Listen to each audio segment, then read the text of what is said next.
It is Monday, October 2nd, and welcome to 49ers Wake Up. Hopefully the coffee is hot because the 49ers certainly are.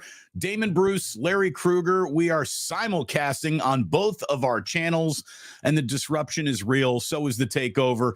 And Larry, so are the 49ers. They look real. They look spectacular through 4 weeks of play.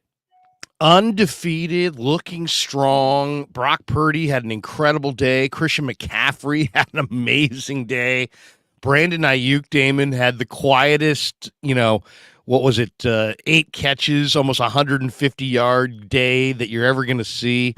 Fred Warner and Dre Greenlaw combined for 20 tackles and 16 solo.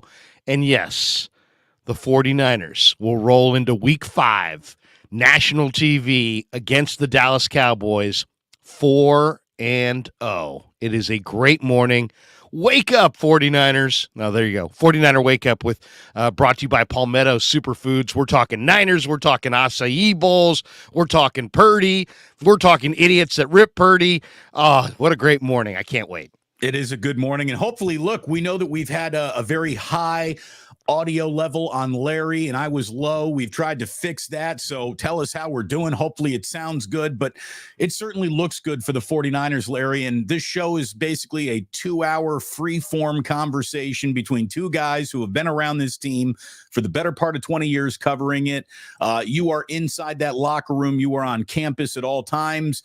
And, man, you asked a great question to Kyle Shanahan about that one incomplete pass, and that's all it was. Let's start, Larry, with just the facts, shall we? Because, like opening any sort of case, you want to present the facts to the jury as they consider what to walk away with. Well, here's a fact. The last time the 49ers started 4-0, they went to a Super Bowl. I mean, it's not causation. It's a little more correlation, but it's good to know. And it's really good to know that yesterday, Brock Purdy, the guy who had some breathless overreaction to training camp interceptions, had the 4th highest completion percentage in NFL history. He was only fraction away from the number 1 spot. Purdy set a franchise record for completion percentage, minimum 20 attempts, with a 95.2 afternoon. From a completion percentage standpoint, Larry, I challenge anyone watching today, go put Madden on an actual competitive setting and try to do that on a video game, much less in real life in an actual football game. Try to do that on your PlayStation 5. Try to go 20-21 with any quarterback on PlayStation 5. I dare you. Like, that's how hard that is to do. And it was one of the finest moments of a young career that we've seen so far. Yes. And, my good friend, Mark Adams, who writes for 49er Web Zone, Mark and I are trying to partner up to get Roger Craig in the Hall of Fame. He's got a phenomenal story on 49er Web Zone this morning saying 49ers Brock Purdy leads offensive masterclass versus Cardinals and the key takeaways. And Damon, that's what this was. Purdy's first incompletion didn't even happen until the third quarter. 20 of 21, 283, 1 touchdown. The guy is, I don't even know what to say. He's amazing. I was on yesterday with Lo Neal in the pregame, and we had Larry Centers on, the former Cardinals fullback. And Larry Centers played with a number of teams. He finished up, believe it or not, with the New England Patriots the year that the Patriots beat the Carolina Panthers in the Super Bowl. And so I asked him, I said, you played with Tom Brady. Have you seen a quarterback since that reminds you of Tom Brady? And he said, yes, Brock Purdy. I'm reading an article yesterday on I think it was Matt Mayoko, NBC Sports Bay Area. He interviews Brent Jones. Brent Jones says Brock Purdy reminds him of Joe. I mean, forget you, me, and anybody. These are guys who played in the NFL for a combined 20 years and went to like 8 Pro Bowls, and Larry Centers was an all-pro fullback. And these guys who are not prone to say outrageous things, are not saying anything on a YouTube show. They're not making videos hoping for traction.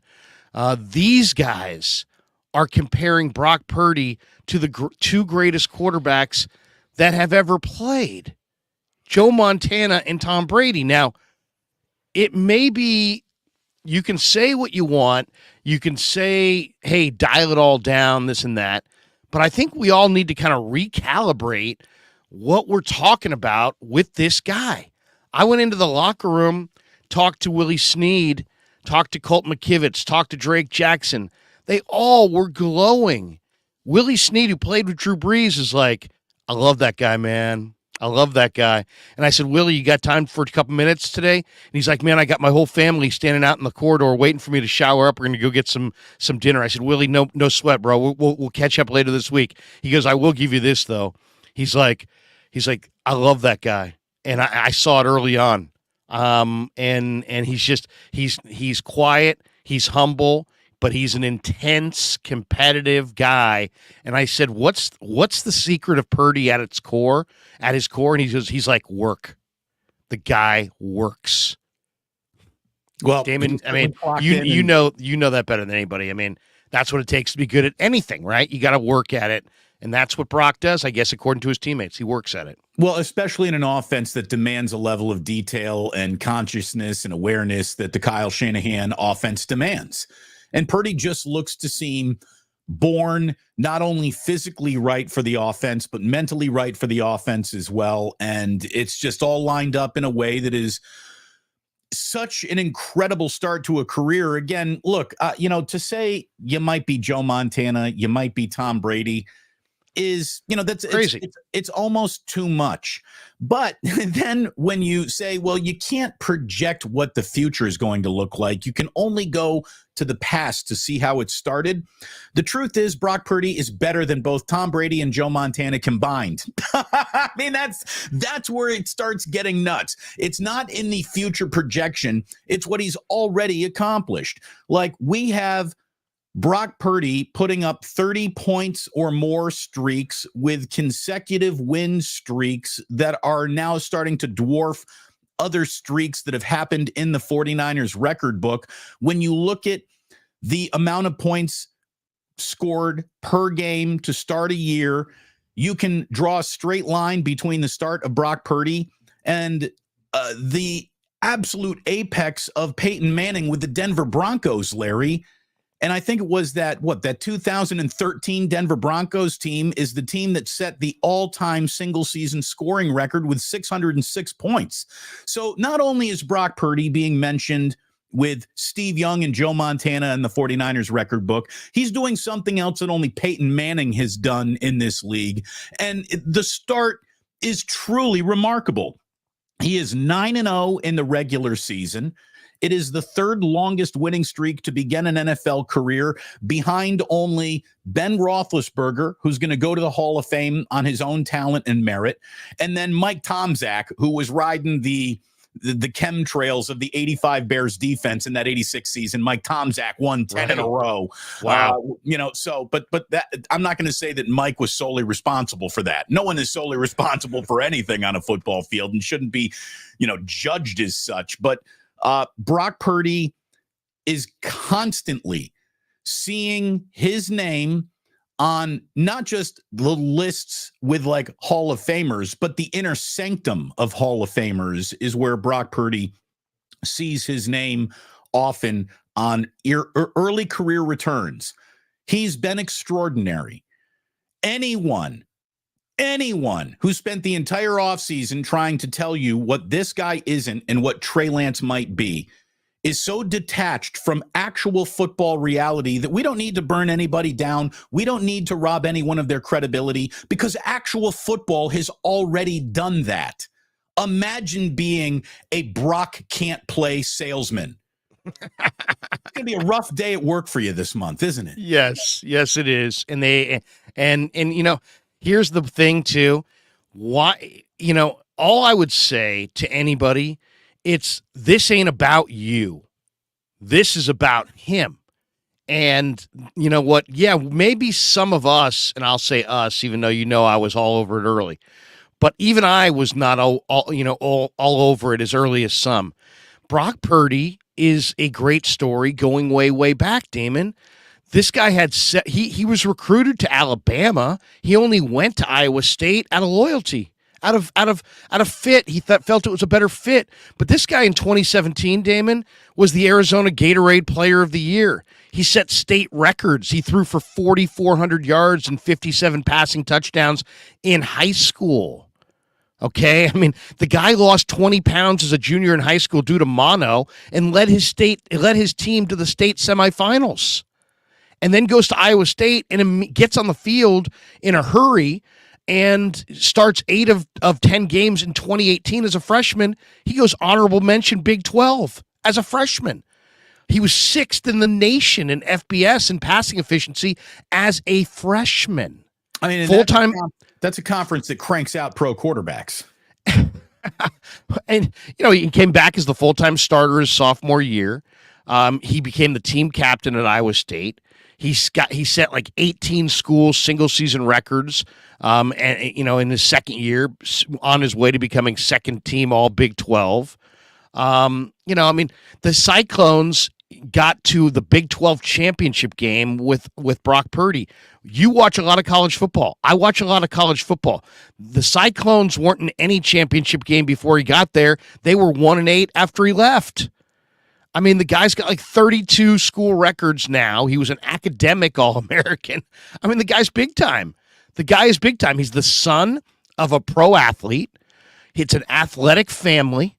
His brother, has played college football at Florida State. His father played minor league baseball at Miami and then was in the Giants farm system. This guy was a 4-year starter in college. It's like he was a team leader. He was a 2-time team captain. I mean, we all just missed it. And the thing about it is, what you see when you watch him, the only one of his measurables, Damon, that really is off the charts is the 10-yard split. He ran a 1.55 10-yard split coming out. That, to put that in perspective, he gets off the line like a corner. Tyreek Hill runs a 1.50. The quickest, fastest guy maybe any of us have seen since Barry Sanders runs a 1.50. Brock Purdy's at 1.55. So he's got incredible quickness in a short area. But the rest of his gifts are all between the ears, and it's right here, heart, and it's unbelievable competitive fire. We all have that person in our life that we came across that's insanely competitive. And that's what Jeter was. That's what Buster is. That's what Joe Montana was. These guys that have that super compete gene. And that's what he's got. He's got the physical traits as the son of a pro athlete, and he's got unbelievable quickness. He's grounded by his faith, and he's right now he's playing at a really, really high level. And you can say the 49ers lucked out, and they did. But and they'll admit they did. But, don't deny what you see right now and be like, well, if he wins 7 Super Bowls. Dan Marino was maybe one of the greatest throwers of the football of all time. He has none. Right. So what are we waiting for? There's no maybe about it. He was. The thing that you said that really caught my ear was that super competitive gene. Like, if we could take Brock Purdy, boil him down to his ingredients and separate, the attributes from the attributes, and I could put one of his attributes into my children, it would be that super competitive gene. The guy who wants it, the relentless, doesn't stop working when the lights go off type of competitive athlete is harder and harder to find in the sports world these days. It's also, Larry, harder to find in what we'll call the blue chippers, the top prospect kids, the kids who have been given a wide berth in their developmental track and have coddled and been told how special they are. And that's why a hard worker can show up in a room full of physical freaks and play better than all of them. I mean, it's really a part of true athletic greatness to have that desire to work and grind and just hustle before the game even starts. And Purdy drips in that. And if you wanted to give one big blanket compliment to the entire San Francisco 49ers roster. That gene is shared by many, Larry. That ultra competitive gene is shared by many guys on this team. That's what makes them special. That's what makes them dangerous. That's what makes them one of the hardest outs in all of football. They do not quit. They've never rolled over. Even in Shanahan defeats, I've never seen the roll over and die game from the San Francisco 49ers in the 49er era. And we're watching roll over and die games, all the time. You can see it happening mid fourth quarter. The other team's like, all right, let's start thinking about next week. The 49ers don't do that.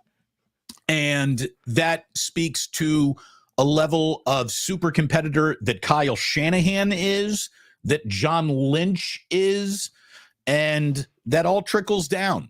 So this is a team that is physically loaded and mentally prepared. And that's when excellence starts hitting football fields. No doubt. No doubt. And it's like not everybody who has that super competitive gene goes on to become a great quarterback. Sometimes they're lawyers. Sometimes they're doctors. Sometimes they're bus drivers. Sometimes they're school teachers. Sometimes they're YouTube hosts. Sometimes they're YouTube producers. The guy who produces this show, the great Kevin Kruger, my oldest son, I was telling Bob Sargent in the hallway after the game last night, he's like, yeah, man, this guy's a competitor. And we were talking about how I went up to Brandon Allen, and we were talking about Brandon Allen's like, I said, what do you like to do outside of football? He's like, I love to play golf. And I go, you going to drag Brock out there? And he's like, he doesn't play. He doesn't play. Otherwise, I'd take his money. So I go to the podium because we were talking to Brock later that day, and I said, Brandon Allen says that he's the best golfer on the team, Brock, and that he would drag you out there, but, he feels bad taking your money. And then Brock starts talking about how, my dad was kind of a fisherman, so I used to fish the ponds on the golf course. He goes, but, and I couldn't play golf in the off season because of the elbow thing. He goes, but then he comes around to his answer and he's like, but I'll get good enough to take his money. And so Sarge and I were laughing about that, right, Damon? And I tell him about my oldest son, Kevin, and I said, Kevin's got that, my oldest son's got this competitive gene. When he was 4, we had Benjamin, our third child, and we brought him home from the hospital. We're like holding him right there. We're like, hey, what do you think of your baby brother? And he's like, put him on the ground and let's see if he can crawl. And he was a newborn. And so it's like, I recognize that in my oldest son. He is an insanely competitive person and he wants to win really, really bad. And it's just a trait that it is somewhat rare, and then Purdy's got it. Purdy's got that, I want to beat you. But the work ethic that comes along with it, Damon, there were a lot of media people Thursday that were kind of pushed out of shape because the Niners had a 3 o'clock media deal. It was late in the afternoon, and we were supposed to get Wilkes and Forster and Purdy. Well, sometimes they come in a row. Well, they didn't this time. They opened up the locker room, so now it's like 4:30, and Brock comes into the room. And so some of us have been waiting for a half hour in the room for him. And he walks in. Of course, the first thing he says is, sorry, guys. Sorry to keep you waiting and this and that, which how many pro athletes would even have the presence of mind to do that, right? But then, it's like, what's he doing in that extra time? It was like, he's doing another meeting.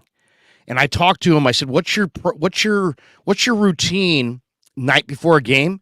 And Damon, he's like, I like to just, have a nice meal with my, girlfriend, and then I just kind of go through what I'm doing, what I'm doing the next day. I'm going through the, play by play and just kind of thinking about my checks and until I have it like kind of mastered. So, you can love football, but how many guys really love the process of football? And that's what we see football on a Sunday, but the process of football is what goes on the rest of the week. And the guys who really are great at it are the guys who love the process of football. And I'm not banging on Jimmy, but Jimmy was a guy that plays football, but I don't think he really loved the process of football. I think he loved getting away from it. Some guys are dying at the facility. They're looking at their watch, dying to get to the facility. Some guys are dying, while they're at the facility, looking at their watch, dying to get home. Brock is a guy that loves the process of pro football. The film, the lifting, the meetings, everything that goes into trying to prepare yourself to win on Sunday. And that's, I think, largely why he's special. Well, and that's where the edge of greatness is found, because it is an awfully big show that we see on Sundays, but Monday through Saturday is some of the hardest work that there is on the planet for these guys. I mean, it ain't easy being a football player, and you have to embrace the grind. You have to love the suck to get to that one opportunity for a slight few hour window of glory that players allow themselves after a regular season win. And then should you get to the ultimate glory that is the Super Bowl, you're allowed then a couple weeks to celebrate before you get back to work. There is no sport where getting back to work is as an important part of the success process as it is in football. It's a total grind, and right now the 49ers have grounded out an incredible start to their year. Not only are they sitting looking offensively superior, defensively sound, and undefeated at 4-0, they're titanically healthy compared to some of the other teams in this league, and it is just as good of a first month start for the 49ers as they've had since I've been covering them. So it's a really, really great start. And we want to welcome all of you who are starting your day with Damon Bruce and Larry Krueger. It's 49ers Wake Up, and we're brought to you by Palmetto Superfoods. Larry, bring up the promo code. Let's show the people how they can go ahead and start eating delicious, healthy. It's a great snack at the end of your day. It is a great morning starter. The acai bowl at Palmetto Superfoods is nutritious. It's delicious. You look at me and Larry, you say to yourself, these guys don't look like guys who would eat acai bowls. But we did, and we instantly said, this is delicious. Why do we like it? It must be packed with sugar and a whole bunch of fat and all that stuff. Nope. The whole thing is all naturally sweetened. It technically falls under the umbrella. Oh, man, I hate this word. To me, this isn't a selling point, but it's the truth. It's vegan, for goodness sakes. Like, it's officially good for you, and it's delicious, Larry. Everyone should go and try an acai bowl at Palmetto Superfoods. You scan that QR code. It'll bring you to their app. The promo code DBLK15 gets you 15% off a one-time purchase from now to the end of the season. So go ahead and try it. You try it once, you will be on board with Palmetto Superfoods in the acai bowl. You know, we met Charles, the owner of Palmetto Superfoods, and, great guy, impressive guy. And he has come up with a product blend, that is absolutely phenomenal. I mean, if you're looking for, something, everybody's got that January 1st, I got to get to the gym. I used to work at a gym, and people would join like crazy after New Year's Day. I got to get in shape. I got to do something right for myself. What you eat in the morning is your fuel for the day. And this stuff is you have an acai bowl, and the beautiful thing about it, it's 100% customizable. The one that we had was spectacular, but it's sweetened by real fruit, bananas and strawberries, and just some incredible stuff. And it's one of those very few things in life. Try it, and you'll love it. That's all you got to do. You want to be a huge acai bowl nut going forward? Try it one time. One time. Brock Purdy, I guarantee you, he probably has an acai bowl before he went out there yesterday and did his thing, because it is, everybody loves that meal that makes you feel great. Yeah. You know what I mean? Where that gives you energy. And, you're going to sit down at some greasy spoon and have a bacon and eggs and, weigh it down. Only thing that's going to send you is into some kind of a nap, and you're not going to be better for the experience. Go down to Palmetto Superfoods and get an acai bowl.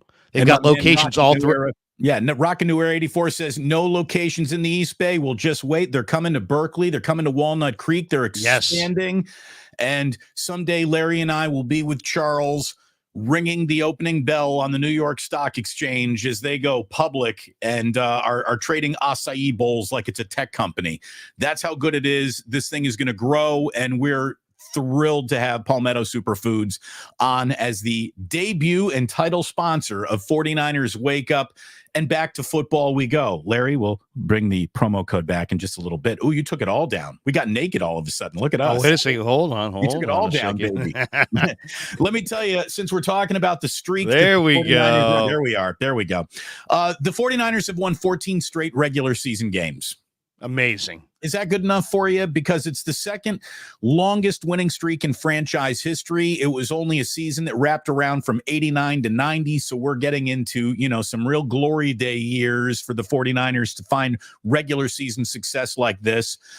It is the longest active winning streak in the NFL. Their point streak, Larry, they've now scored 30 or more points in each of their first 4 games. It's the first time in franchise history that the 49ers have done that.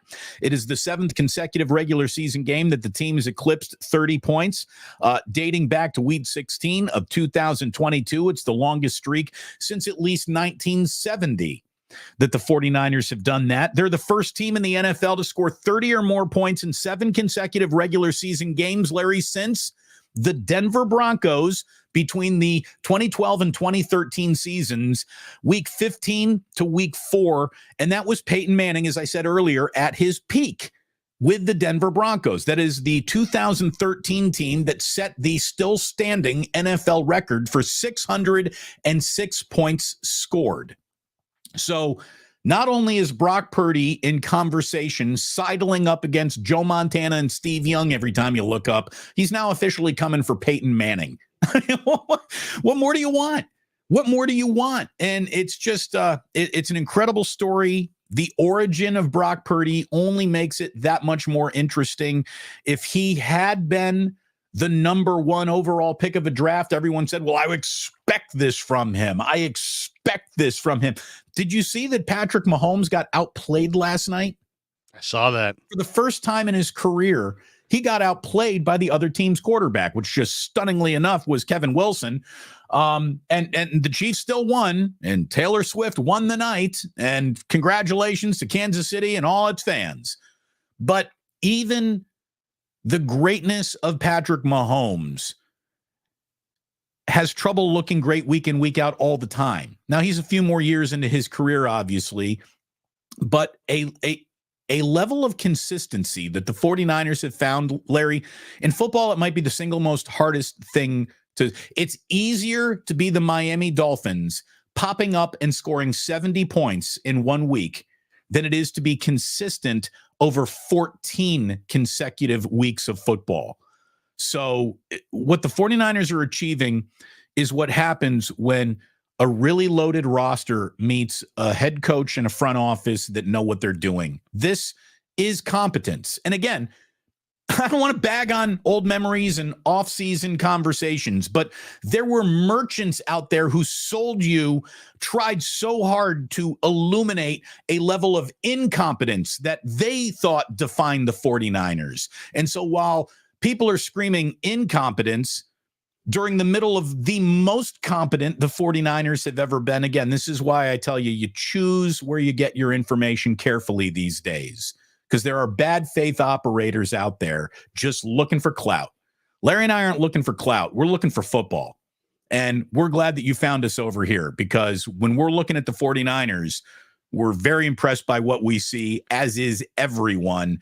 Even people who want to be late to this party have to admit, yeah, this party's really good. It's off to a great start. Well, and now I think the great debate in Ninerland is, what is the better side of the ball? Is it the offense that weekly is you scoring 30 plus points, or is it the defense that has, dominating players on all 3 levels? Greenlaw and Warner are absolutely monster, but so are Bosa and Hargrave. And then you look on that back end, Lenore's getting nothing but better. I thought Isaiah Oliver had a tremendous game yesterday. Hufanga is a terrific young safety. Then you look at this special team unit. Schneider's a terrific special team guy. I forget who the Niner punter is because I haven't seen him. But the Jake Moody, you get this guy can hit 60-yard field goals. I've seen it in practice. So to me, when I watched the Chiefs take the Niners apart, it was in the regular season, the last time they played, it was clear to me that you can have a great defense. You can have a Nick Bosa, but when you go up against a Mahomes and you go up against an Andy Reid, even with Bosa, even with your killer D, you're going to have to be able to put up 30. And the Niners put up 20-something with Jimmy Garoppolo, and they beat almost everybody, but they couldn't get over the top against Kansas City.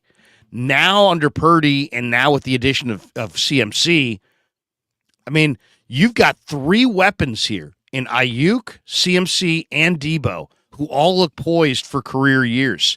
And then you mix in the ascending, constantly improving Brock Purdy. The Niner offense is as good as any in the game, and they're very, very consistent. I thought Shanahan called a great game yesterday.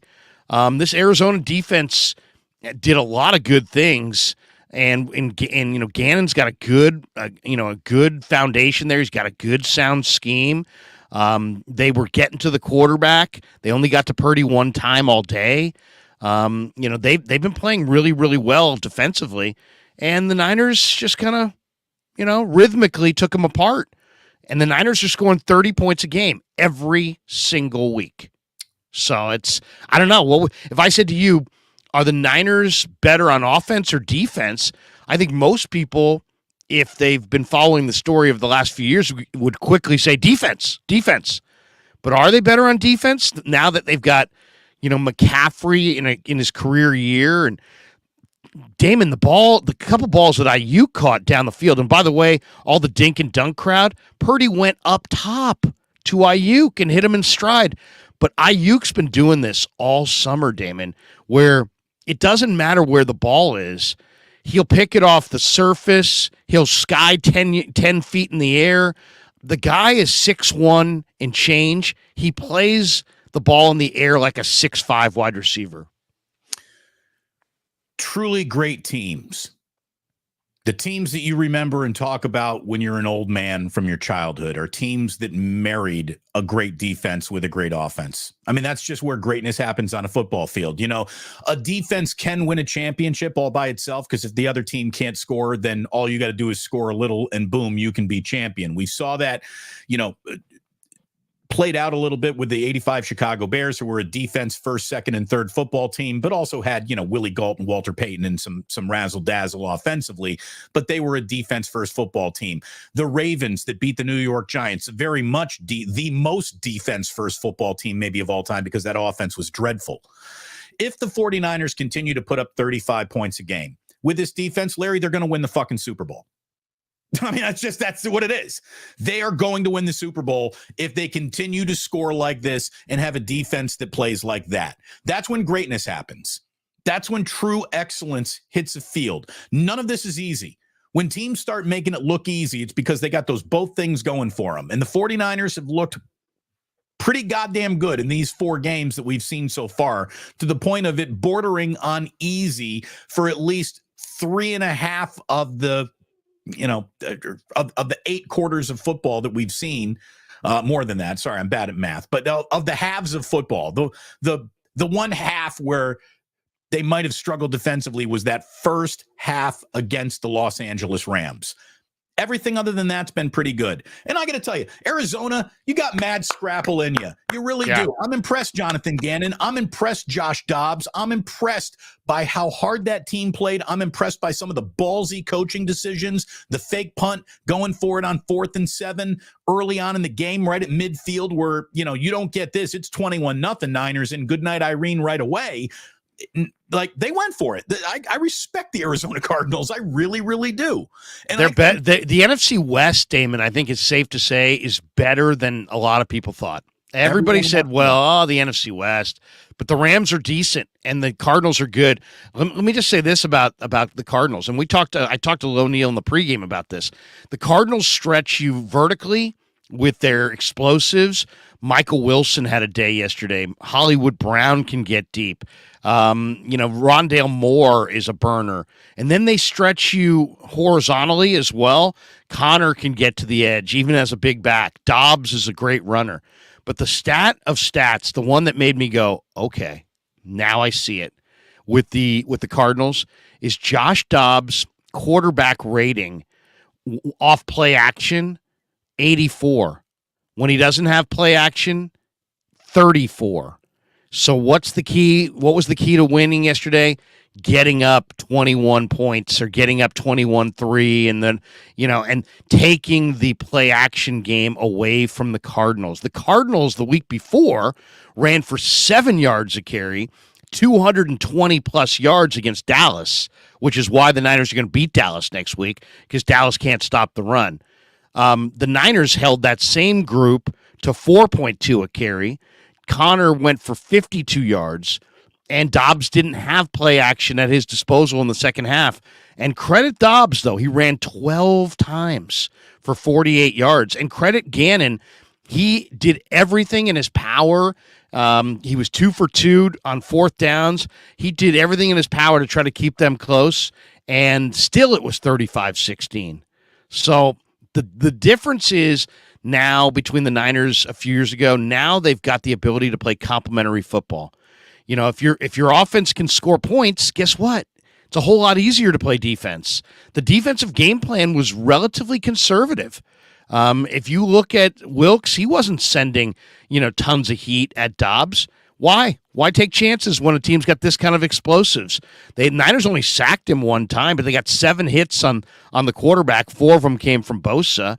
But they played relatively conservatively. Why? Because, when a team's not efficient and they have home run hitters and they can throw the ball over your head, play them conservatively and make them drive the length of the field. The Niners did it. It took up time. They got just enough stops to beat them by almost 20. They're really good. I mean, they're really good. They're really good. Really good. They're really good. They have all 3 phases officially working. Like you said, it's like we haven't even evaluated a real punt game because we've seen so little of Mitch Wisnowski. But the special teams play has been better than expected. The defense, I would even suggest that some people are saying the defense hasn't been as good as promised yet. And if you're into gaudy sack totals, and that's how you evaluate defense, I guess I see what you're talking about. Everything that you've gotten out of this defense is all you need out of a defense right to this point. So I'm not complaining about it, but those sacks are coming. You can see Nick Bosa getting closer and closer and closer by the snap almost. Like it's coming. It's going to happen. Hargrave's looking great. Armstead's looking great. We're going to see Drake Jackson flash again. Fred Warner and Dre Greenlaw had an unbelievable afternoon yesterday. Yesterday was a day of linebacker play, shutting down Josh Dobbs early in that game with the read option. They did a really nice job. I know he got a little looser in that second half, but that's when they said, it's a pick your poison. We're going to take away all of the over-the-top stuff, and if Dobbs wants to run around underneath, okay, we're going to allow that. So They chose that. And that's when Dobbs, like you said, all full credit in the world, 48 yards on 12 carries. He was hustling. And he's smart. He's really athletic and really smart. Yeah, and he dips his shoulder, man. He's not afraid of contact. He's a player. He's a player. Yeah, he's a player. When Arizona signed him, they didn't want nearly this much of Josh Dobbs. I believe that. They didn't want this year to be the competitive opportunity to grow what Josh Dobbs might be. I mean, he looks better as this team's quarterback than Kyler Murray has, to be completely honest. So what that future looks like, we will see what the Arizona Cardinals look like when the 49ers play him again later on in the season. But Larry, we are 40 minutes in. Let me welcome everybody again to 49ers Wake Up. Damon Bruce, Larry Kruger, it's wonderful to have you. It's our simulcast on both of our channels, and we're brought to you by Palmetto Superfoods. Go get the acai bowl called The Bay. It is the entry point to your acai experience. And look, if you've tried it, you already know how good it is. If you haven't tried it, trust me, I don't appreciate anything from its concept of health. Like, is it what? delicious? Is it? What? I know, right? Is it delicious? Yes or no? That's all I'm talking about when I'm eating. Is it good? It's freaking delicious. It's absolutely delicious, and it's good for you, and it'll make you feel good. And when you go pick one up at a Palmetto Superfoods, you will be very impressed by the amount of yoga pants that will be in front of you in line. So, it's a target-rich environment. It's a delicious product. And with DBLK15 as your promo code, you get yourself 15% off a one-time purchase at Palmetto. And again, you try it once, you'll be hooked. Go get something good to eat and go get a date. If you got two things on your list and you're like, hey, man, I got to meet my wife of the future and I got to get in shape. It's a twofer.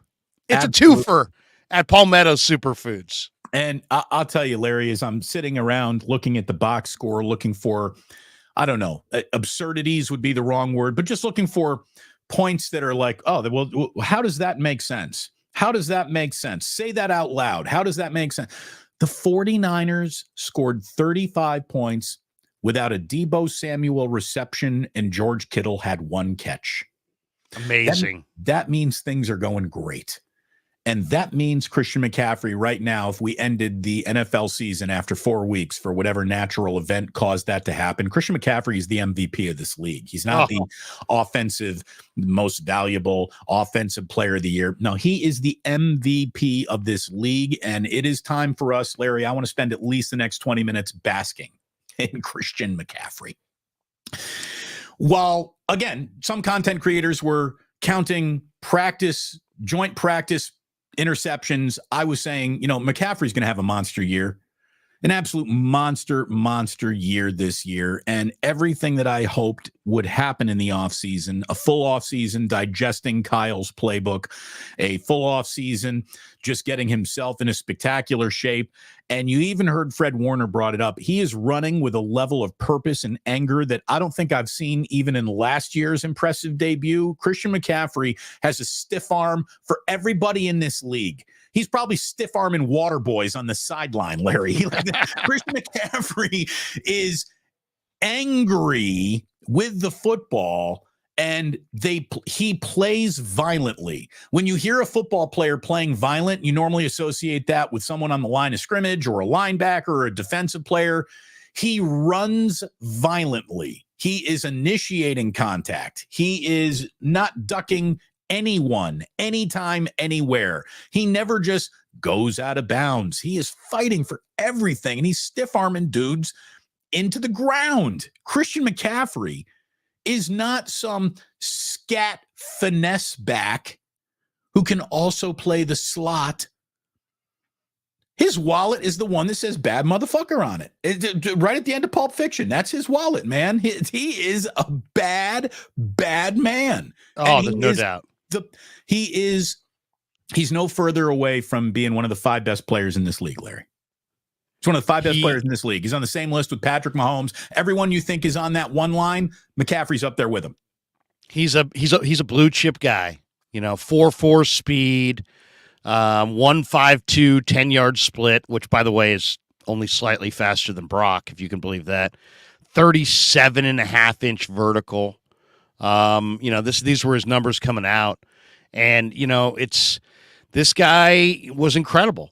Absolutely incredible at Stanford. Once again, what's Brock Purdy? He's the son of a pro athlete. What's Christian McCaffrey? He's the son of Easy Ed McCaffrey, who was, a former NFL wide receiver of note and a guy who was on, how about this? Ed McCaffrey was on the 49ers' last Super Bowl championship team. And Christian McCaffrey, if I'm right, is going to be on the next 49ers Super Bowl team. This guy was spectacular in high school. He was the Colorado Gatorade High School Player of the Year. He set state records in scoring, touchdowns, all-purpose yards. He went to Stanford. The only guy who stopped him when he was at Stanford is our good friend David Shaw, who kept him out of the lineup as a rookie for Stephon Taylor or somebody or I forget who, it might have been Gaffney. I forget who exactly played a lot when Christian was a freshman. He was probably pretty good. I'll give David Shaw that credit. He was probably getting a lot of production out of an upperclassman, and you reward your upperclassmen. And Dave's my friend, and I love Dave, and I think the world of him. I'm just joking, of course. But, yeah, this guy is Christian McCaffrey something. He can run by you. He can run over you. And there was a play early in the game where he hit the hole. The Cardinal backer, I think he was Ezekiel Turner, stepped into the hole, and McCaffrey just banged heads with him.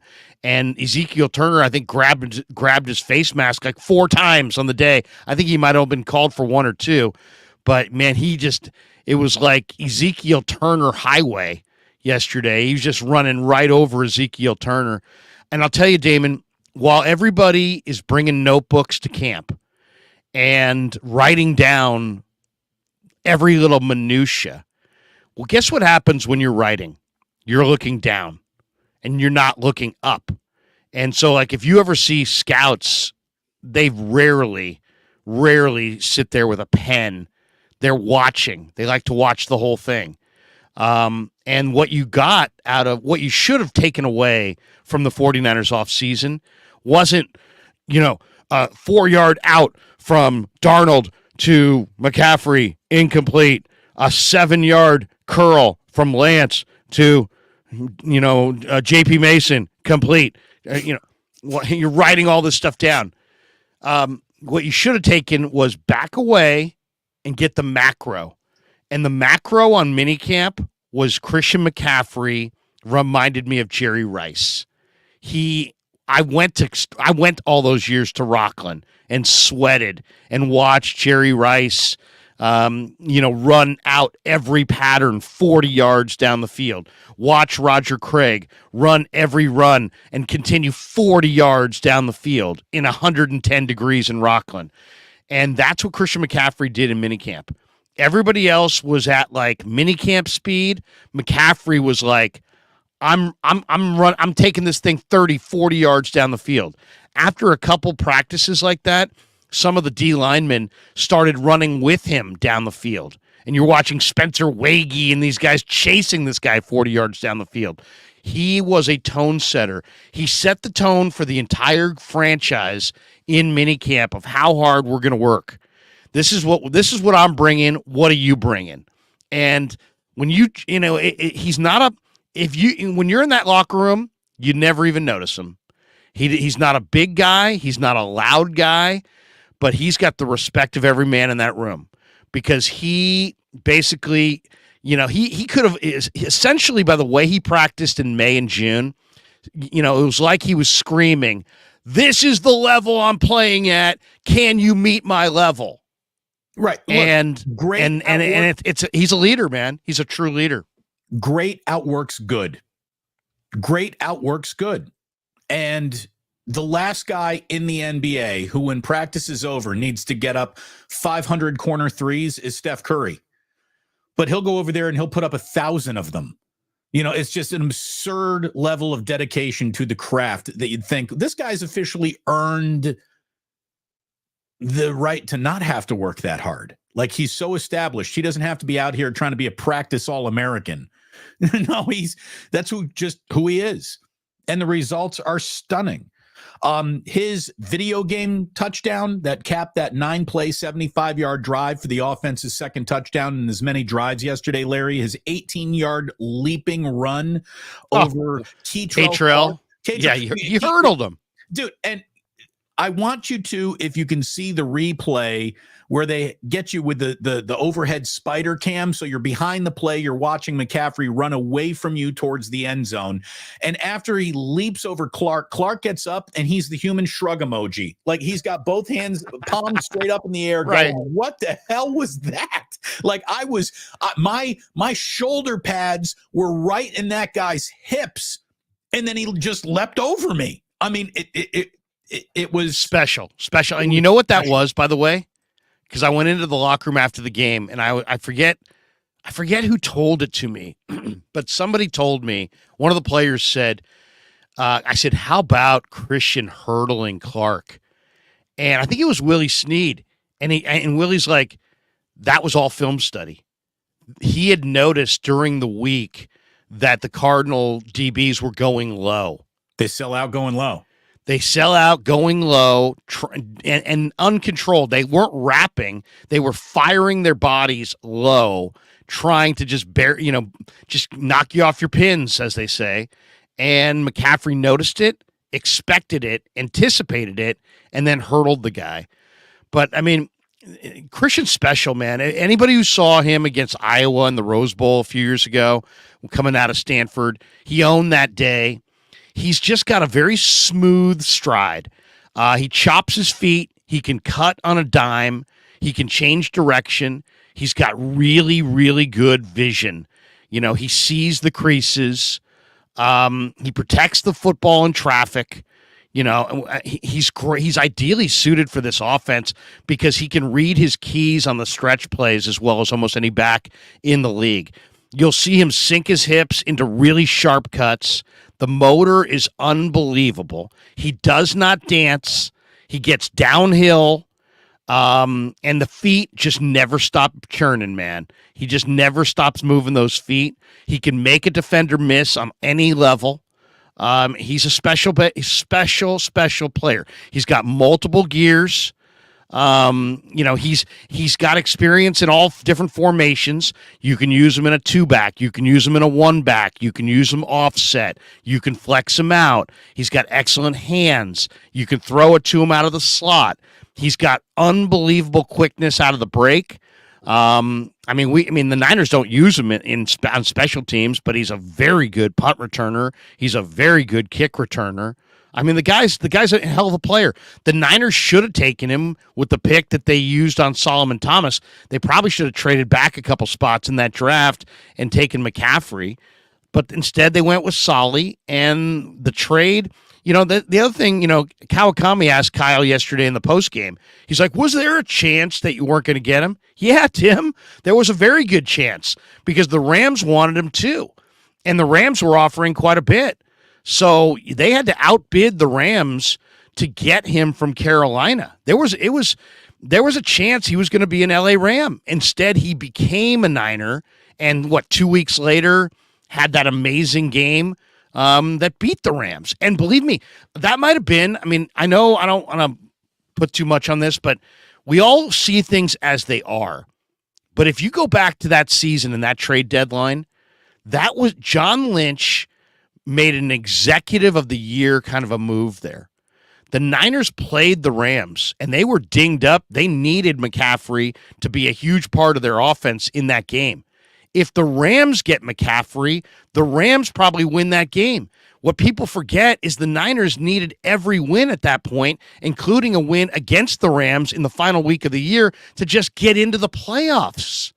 So you could make an argument if Lynch doesn't pull the trigger on that trade, they don't wind up beating the Rams in the head-to-head game. They wind up losing to the Rams, and they don't make the playoffs. And there's all kinds of pressure from the fans and probably owners on Kyle and John. Instead, he makes that trade. He gets this foundation piece. They beat the Rams. They make the playoffs.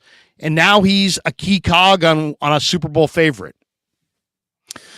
Look, it's going to go down as one of the single biggest trades in the history of Bay Area sports. If this team wins the Super Bowl, Christian McCaffrey is going to be right in the middle of that team photo, and therefore this is one of the biggest trades in the history of the Bay Area, much less just the 49ers. Since he has shown up, the 49ers have gone from good to great. That's it. The 49ers have gone from good to great, and the only thing that they haven't done was win a Super Bowl. That's it. That's the only box that they have yet to check in this Kyle Shanahan era with Christian McCaffrey and Brock Purdy. The only thing they have not done is win a Super Bowl, and you only get one chance a year to do that, so we're not going to really hold it against them, although some people like to hold it over them as if it's a shameful act. Oh, you haven't won a Super Bowl. Guess what? Most people in this league haven't won a Super Bowl. It's hard to do.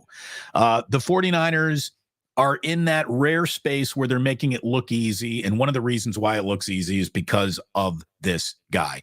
And I'll tell you, as excited as every Niner fan should be right now, Larry, as excited as you and I are to cover all of this, should Christian McCaffrey at any point in time this year go down with a season-ending injury, good night. That's it. That's how important he is.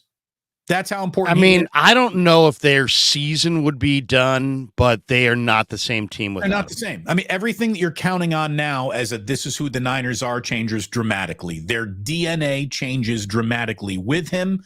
Therefore, it changes dramatically without him. 177 yards from scrimmage and 4 touchdowns. You know, it's a great day in football. If you have a 2-touchdown afternoon, you had a monster day in the NFL. He had 4 yesterday. We're going to get used to McCaffrey multiple touchdown games the same way we get used to, Steph Curry hit 10 threes in a game again. Oh, well, he does that, you know. Damon, it's a celebratory Monday.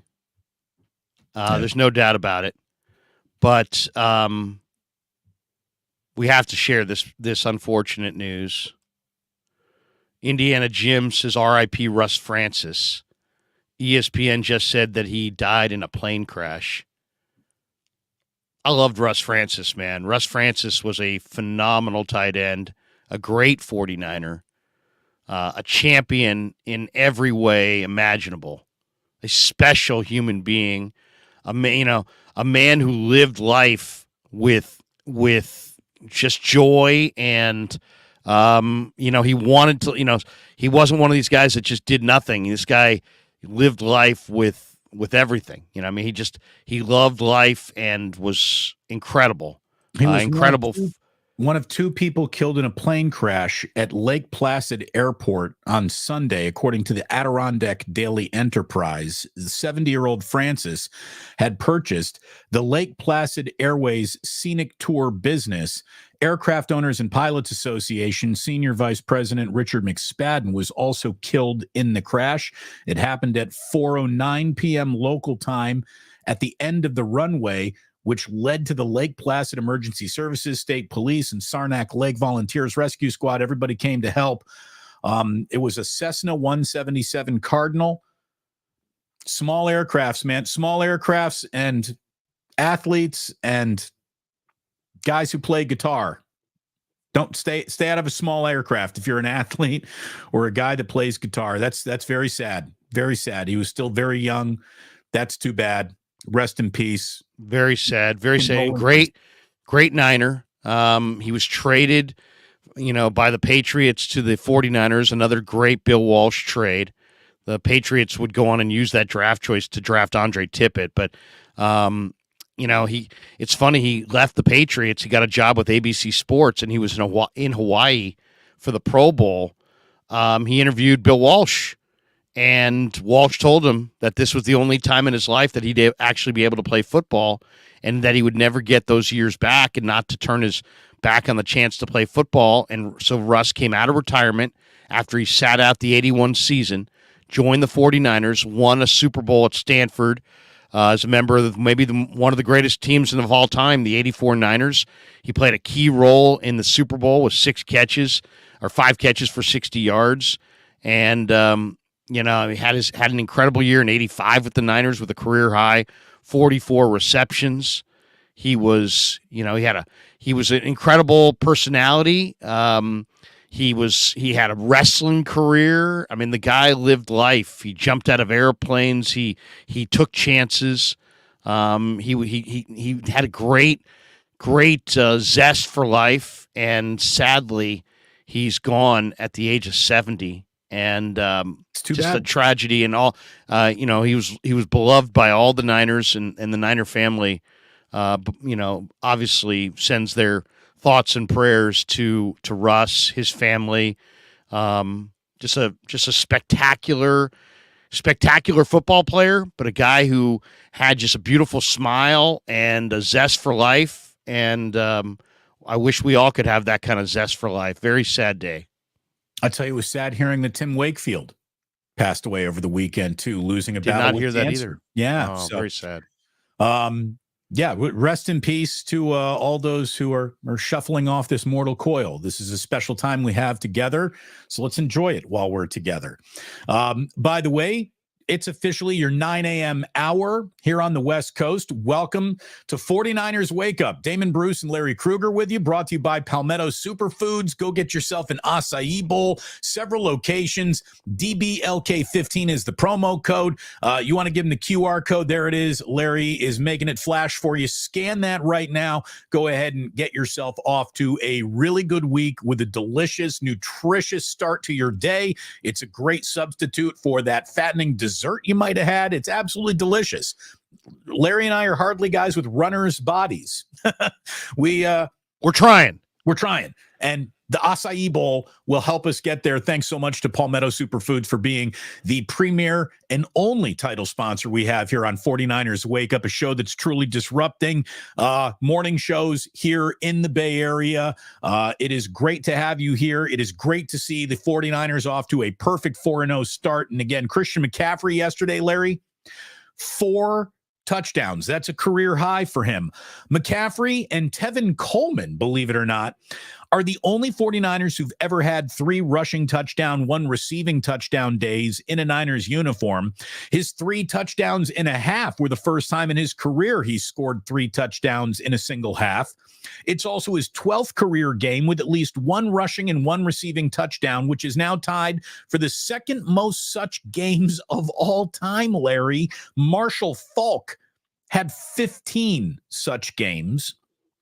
McCaffrey also became one of 4 NFL players in the Super Bowl era to post 70 or more rushing yards, 3 or more rushing touchdowns, and 70 or more receiving yards with a receiving touchdown in the same game. The other guys are LaDainian Tomlinson, Clinton Portis, and Sean Alexander. You know, we're talking about guys who were the best at their position when they were playing. McCaffrey has passed Jerry Rice for most consecutive games, playoff included, in 49ers history with a touchdown and now at 13 games. And he is 3 games behind Rice for the regular season only record of consecutive games scoring a touchdown. He has been remarkable.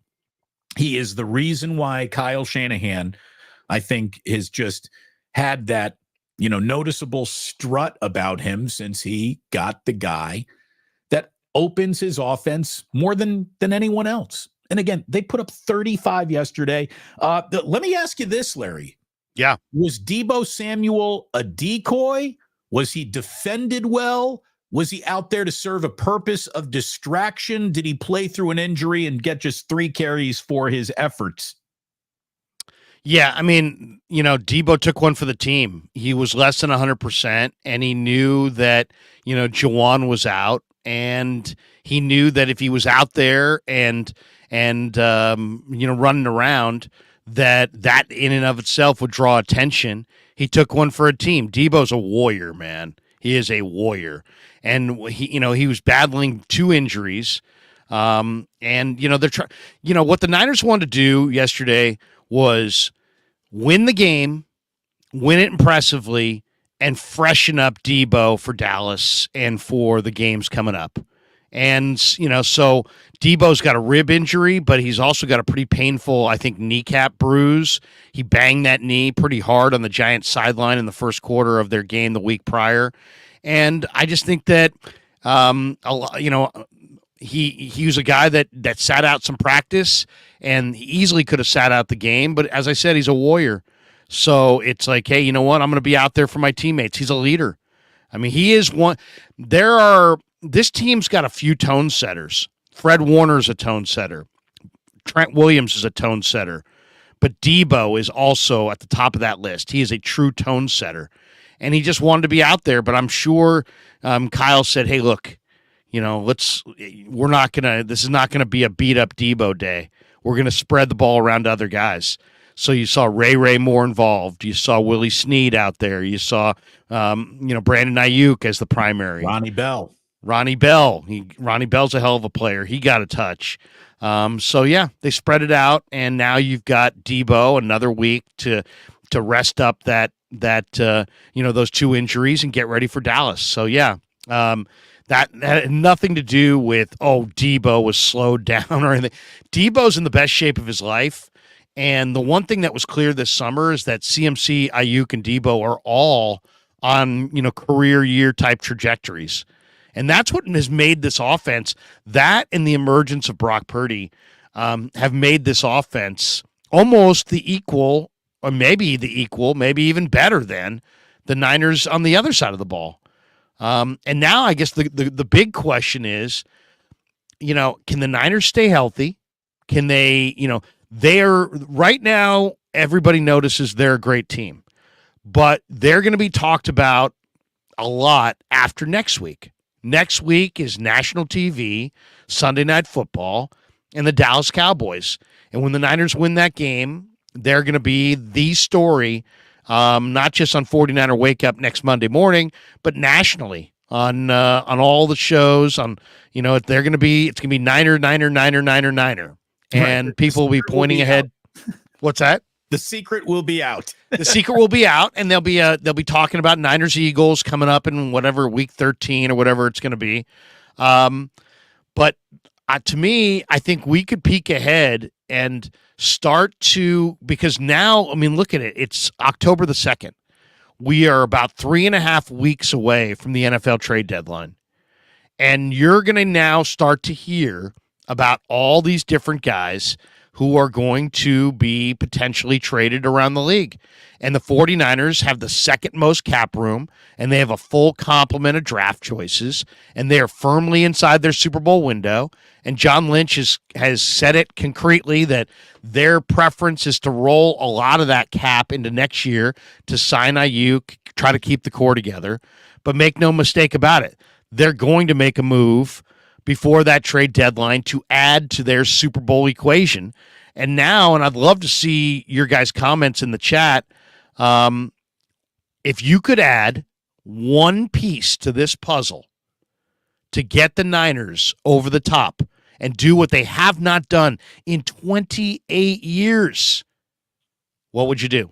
Or maybe 29, actually. Well, what would you do? Let me ask you, Larry, because let's start with the 2 points where, glaring weakness might be a little over-exaggeration, but a weakness at right tackle, a weakness at corner.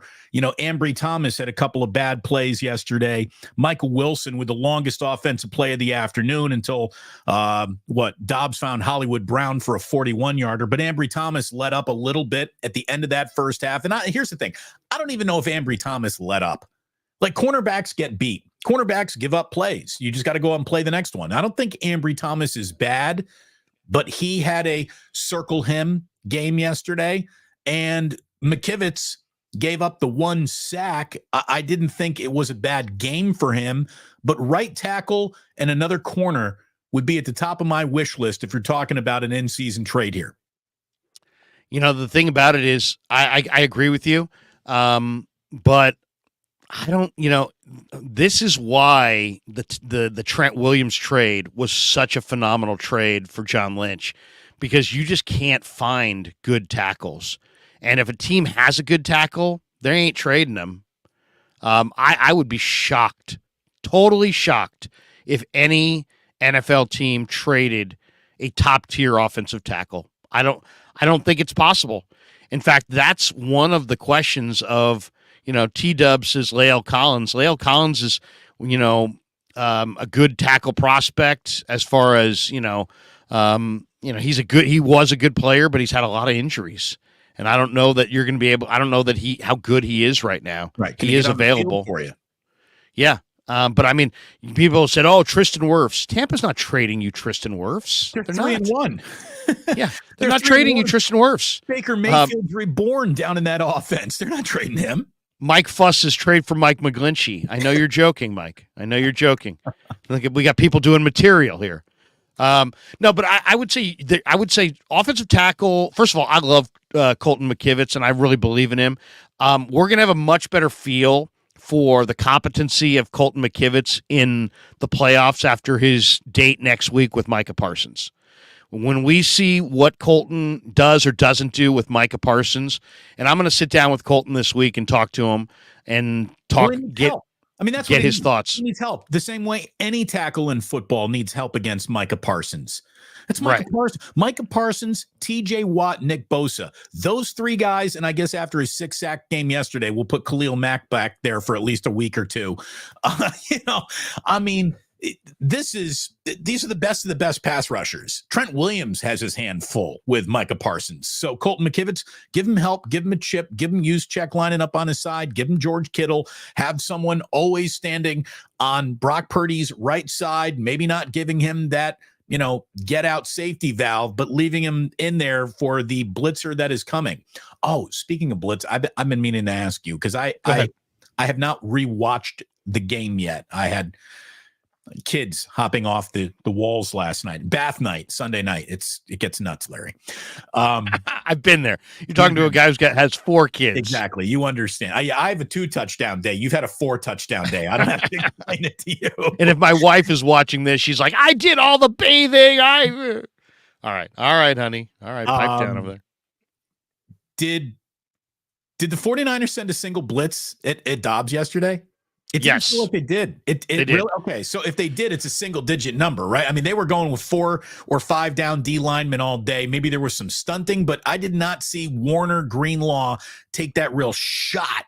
I didn't see Hufanga. I didn't see anyone coming off a corner. And maybe I missed it again. Maybe I was looking down and making notes when that happened, but it didn't seem like a day where Wilkes was extra aggressive with the blitz package. No, but he Steve is. I'm really impressed by Steve because he understands.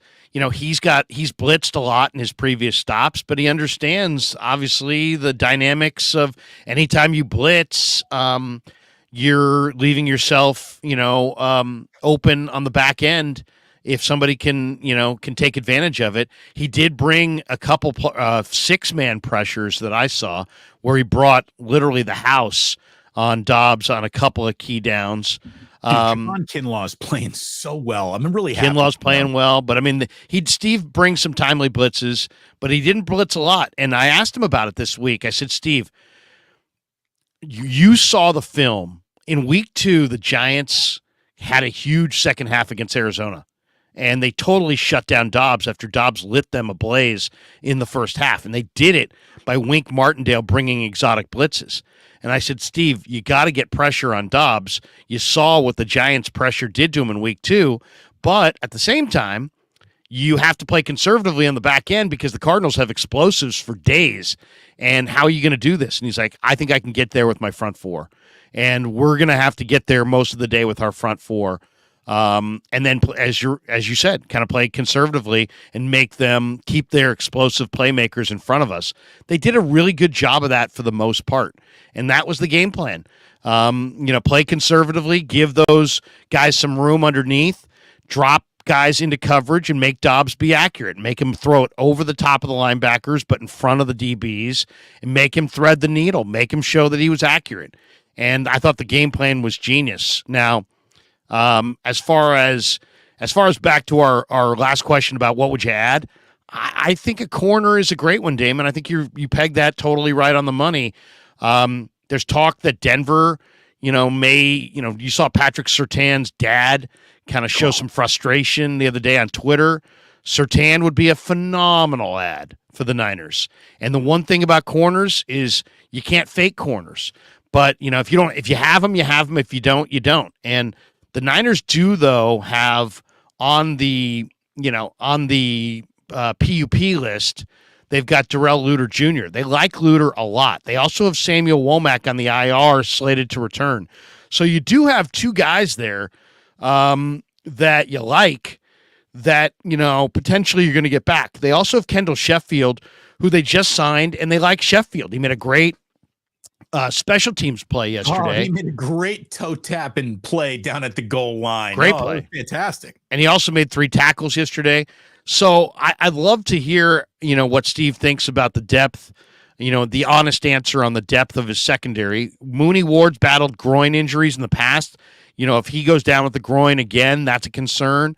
Oliver's playing well. Lenore's playing well. Ambry is a little bit more touch and go. They did sign Anthony Brown. They've yet to see him on the field. So corner would be one spot, but I'll tell you the other spot, and I would do it as a block.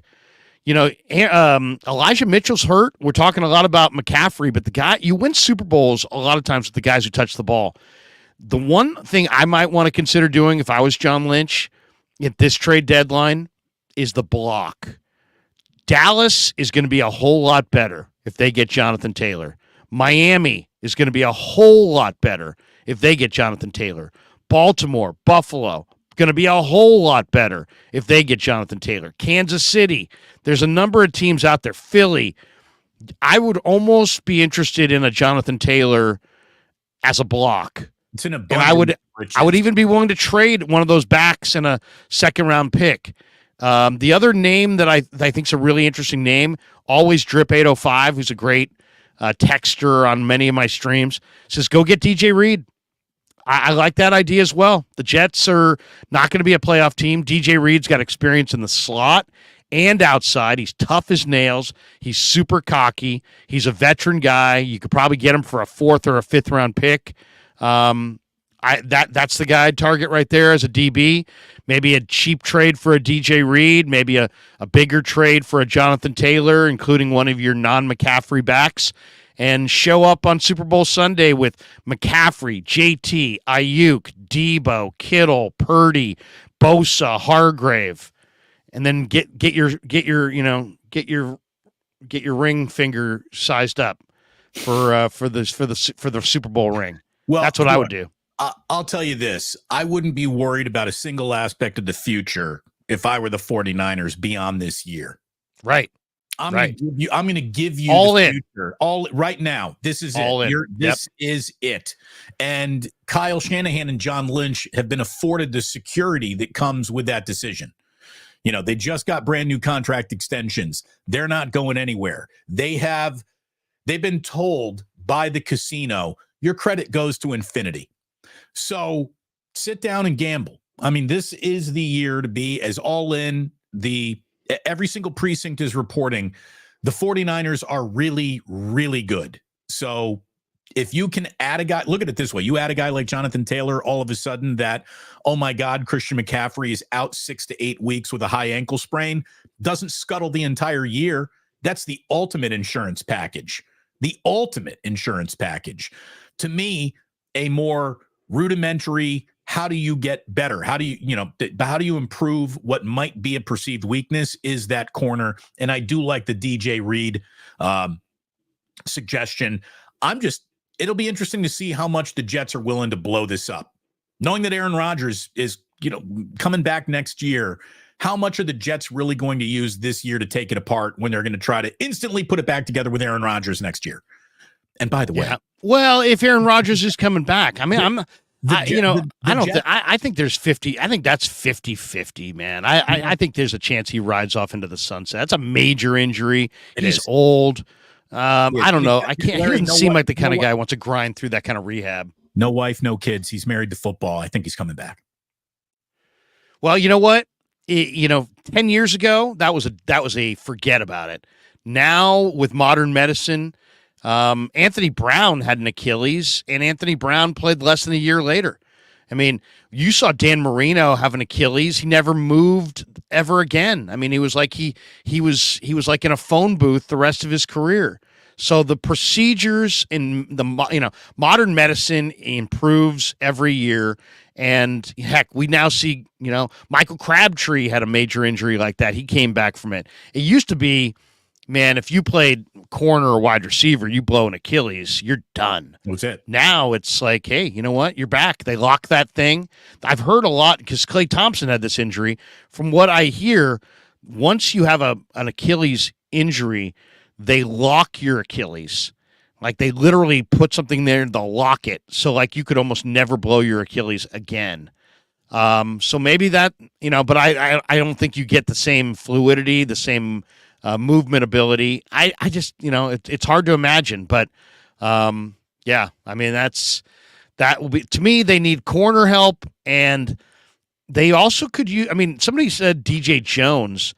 DJ Jones is making a lot of money in Denver, but in a lot of ways, the Niners would be unstoppable if they could add a DJ Jones, just because they would have another interior player who just can take away the inside run. But I don't know. It's like the more I look at it, the more I think corner is the play. Corner is the need. Yeah. Either way. I mean, the Niners, or they could do absolutely nothing, just stay healthy and be good enough to win the Super Bowl almost as they are. I mean, that is really what we're looking at. It's a near perfect 4-0 start on a day where Brock Purdy has a near perfect performance. He was 20 of 21 for 283 yards, a touchdown, no interceptions. And I do think that right now it's important to let you know that Brock Purdy hasn't thrown an interception in 4 weeks of football here.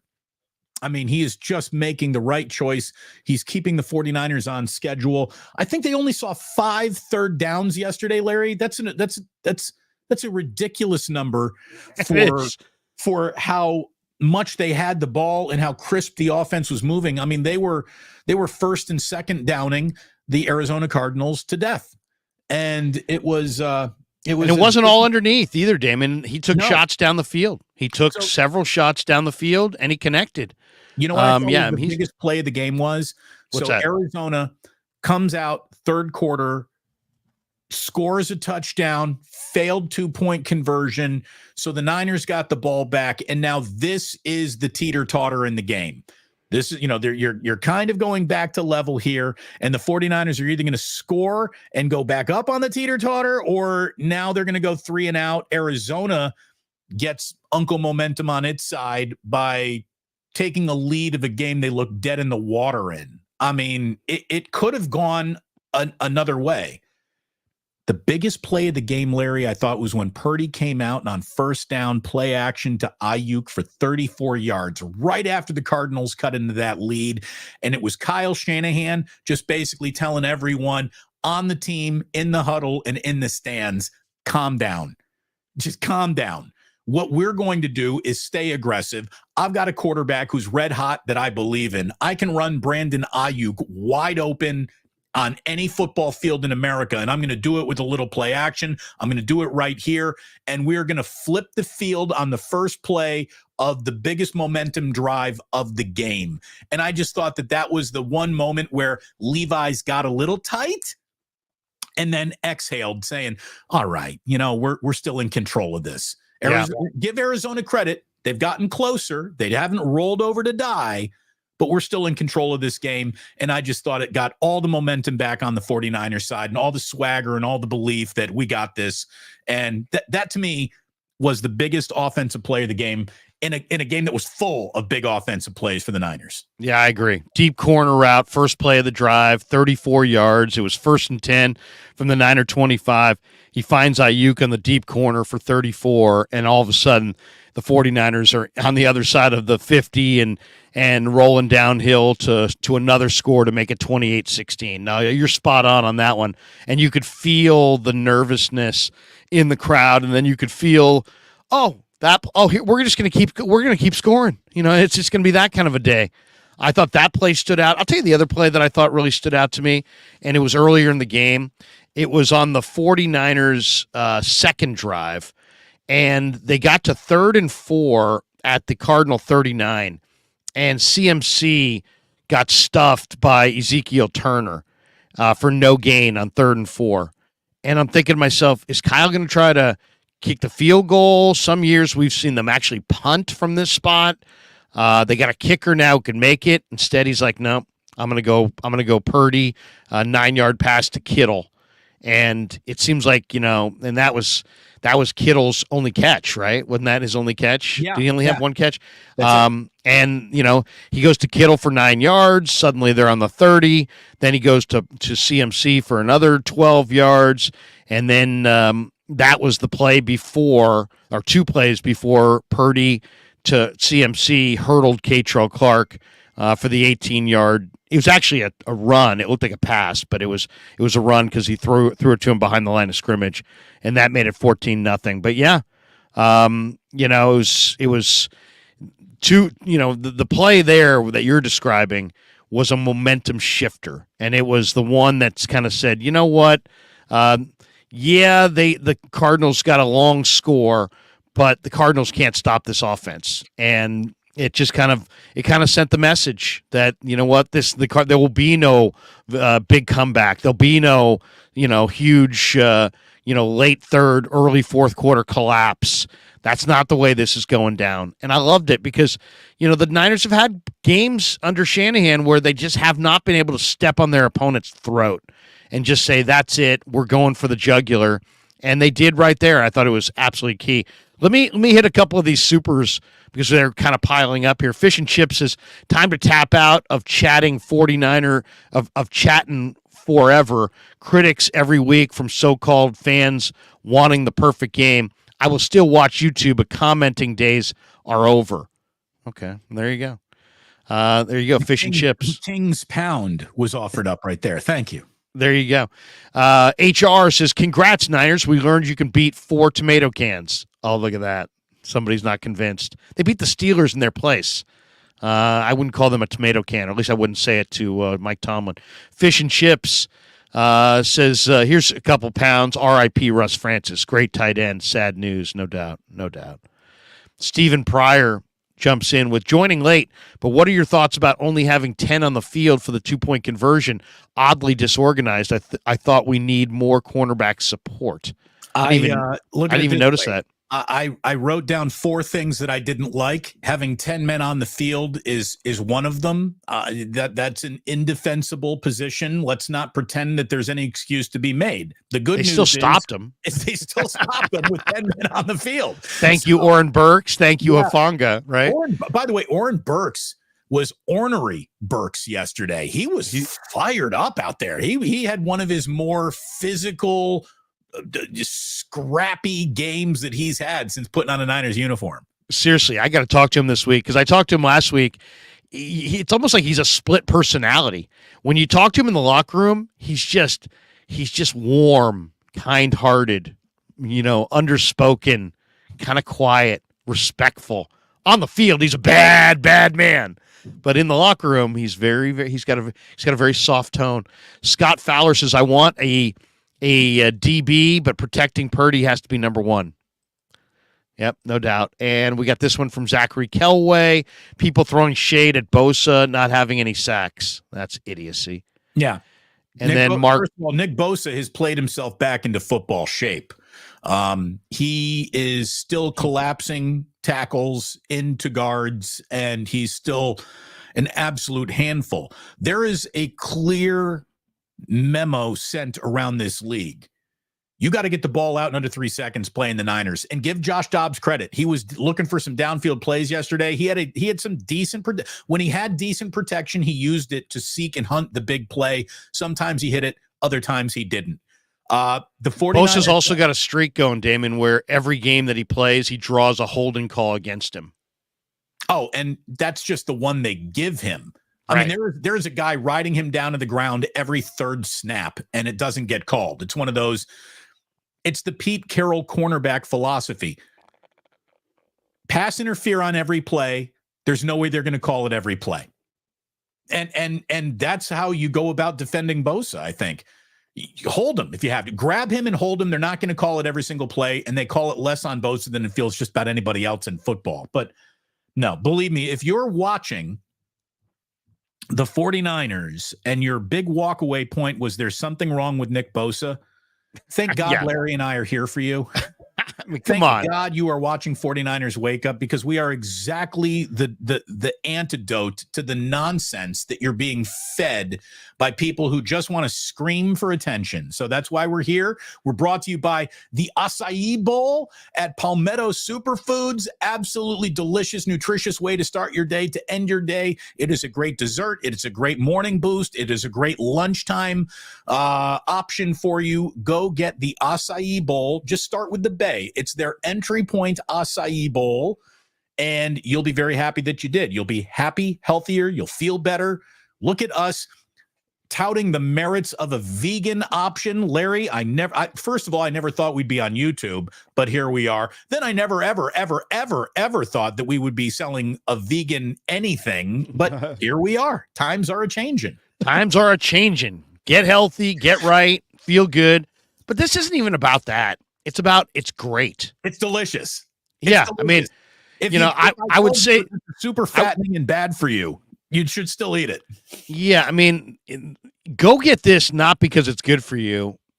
Go get this because it's great. It's delicious. And then if you'll realize it's good for you and you'll feel great, and it'll give you the right fuel for the day and it'll put you in the right frame of mind, and it's customizable. So it's not like, hey, you got to have this or that. And anyway, you got a special dietary need, you've got an allergy or whatever. These are made to order. I mean, this is truly a la carte. And we had one that was kind of their signature. That was fantastic. And I would love that again and again and again. But you know what? I get the feeling that people go there, they start there, and then they start perfecting different things that they really like. So scan the QR code, and you can use the promo code DBLK15, Damon, Bruce, Larry, Krueger, 15, and you'll get 15% off. So check it out, and you'll love it. You'll love the experience. And then scrolling in the bottom of the screen are their locations. They got a lot of great locations, and it's fantastic. And I'm out here in Walnut Creek. There's one coming to the Broadway Plaza. I can't wait. My wife is, very eager to get down there and try it as well. And Charles is a master. I mean, he's an absolute mastermind coming up with this business plan, and you can just see the popularity of these acai bowls. They're great for you, but they're great tasting, and this is the kind of thing you should be putting in your body every morning before you go about your day. Someone says prune juice companies should sponsor Damon. Hey, look, prune juice, there's another word for that. It's called Dr. Pepper. Yeah, we'll take a Dr. Pepper sponsorship. Absolutely. Look. Wait a second. I get this one, Damon, from Mark Pelkey. He says, Larry, do the Trent Baalke voice. I never liked acai, but I started doing a routine with Damon on the radio, and not as much with Larry, but sometimes with Damon. And I'll tell you, even though I'm in Jacksonville, I've called Charles, and I'd like him to open a Palmetto Superfoods here in the greater Jacksonville area. Have you tried the dragon fruit? It's the purple layer at the very bottom. It's the dragon fruit, and I keep coming back for the dragon fruit. I tell my wife, honey, I'm going to acai bowls, but I'm going to get extra dragon fruit because I'm a bold general manager who identifies value. There's a lot of value in the dragon fruit. Damon, Larry, I like Greenlaw, I like Warner, but I missed the day of Gerald Hodges, and I really thought we had a good linebacking core. But Larry always went on the radio and always was ripping us. And Damon, I did that regular hit with him on the radio, and he just kind of kept going after me.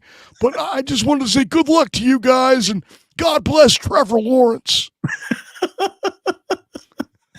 So look, because we got about a half an hour left here in our plan of doing a 2-hour show every single time the 49ers play. Larry and I are at 8 a.m. the following day.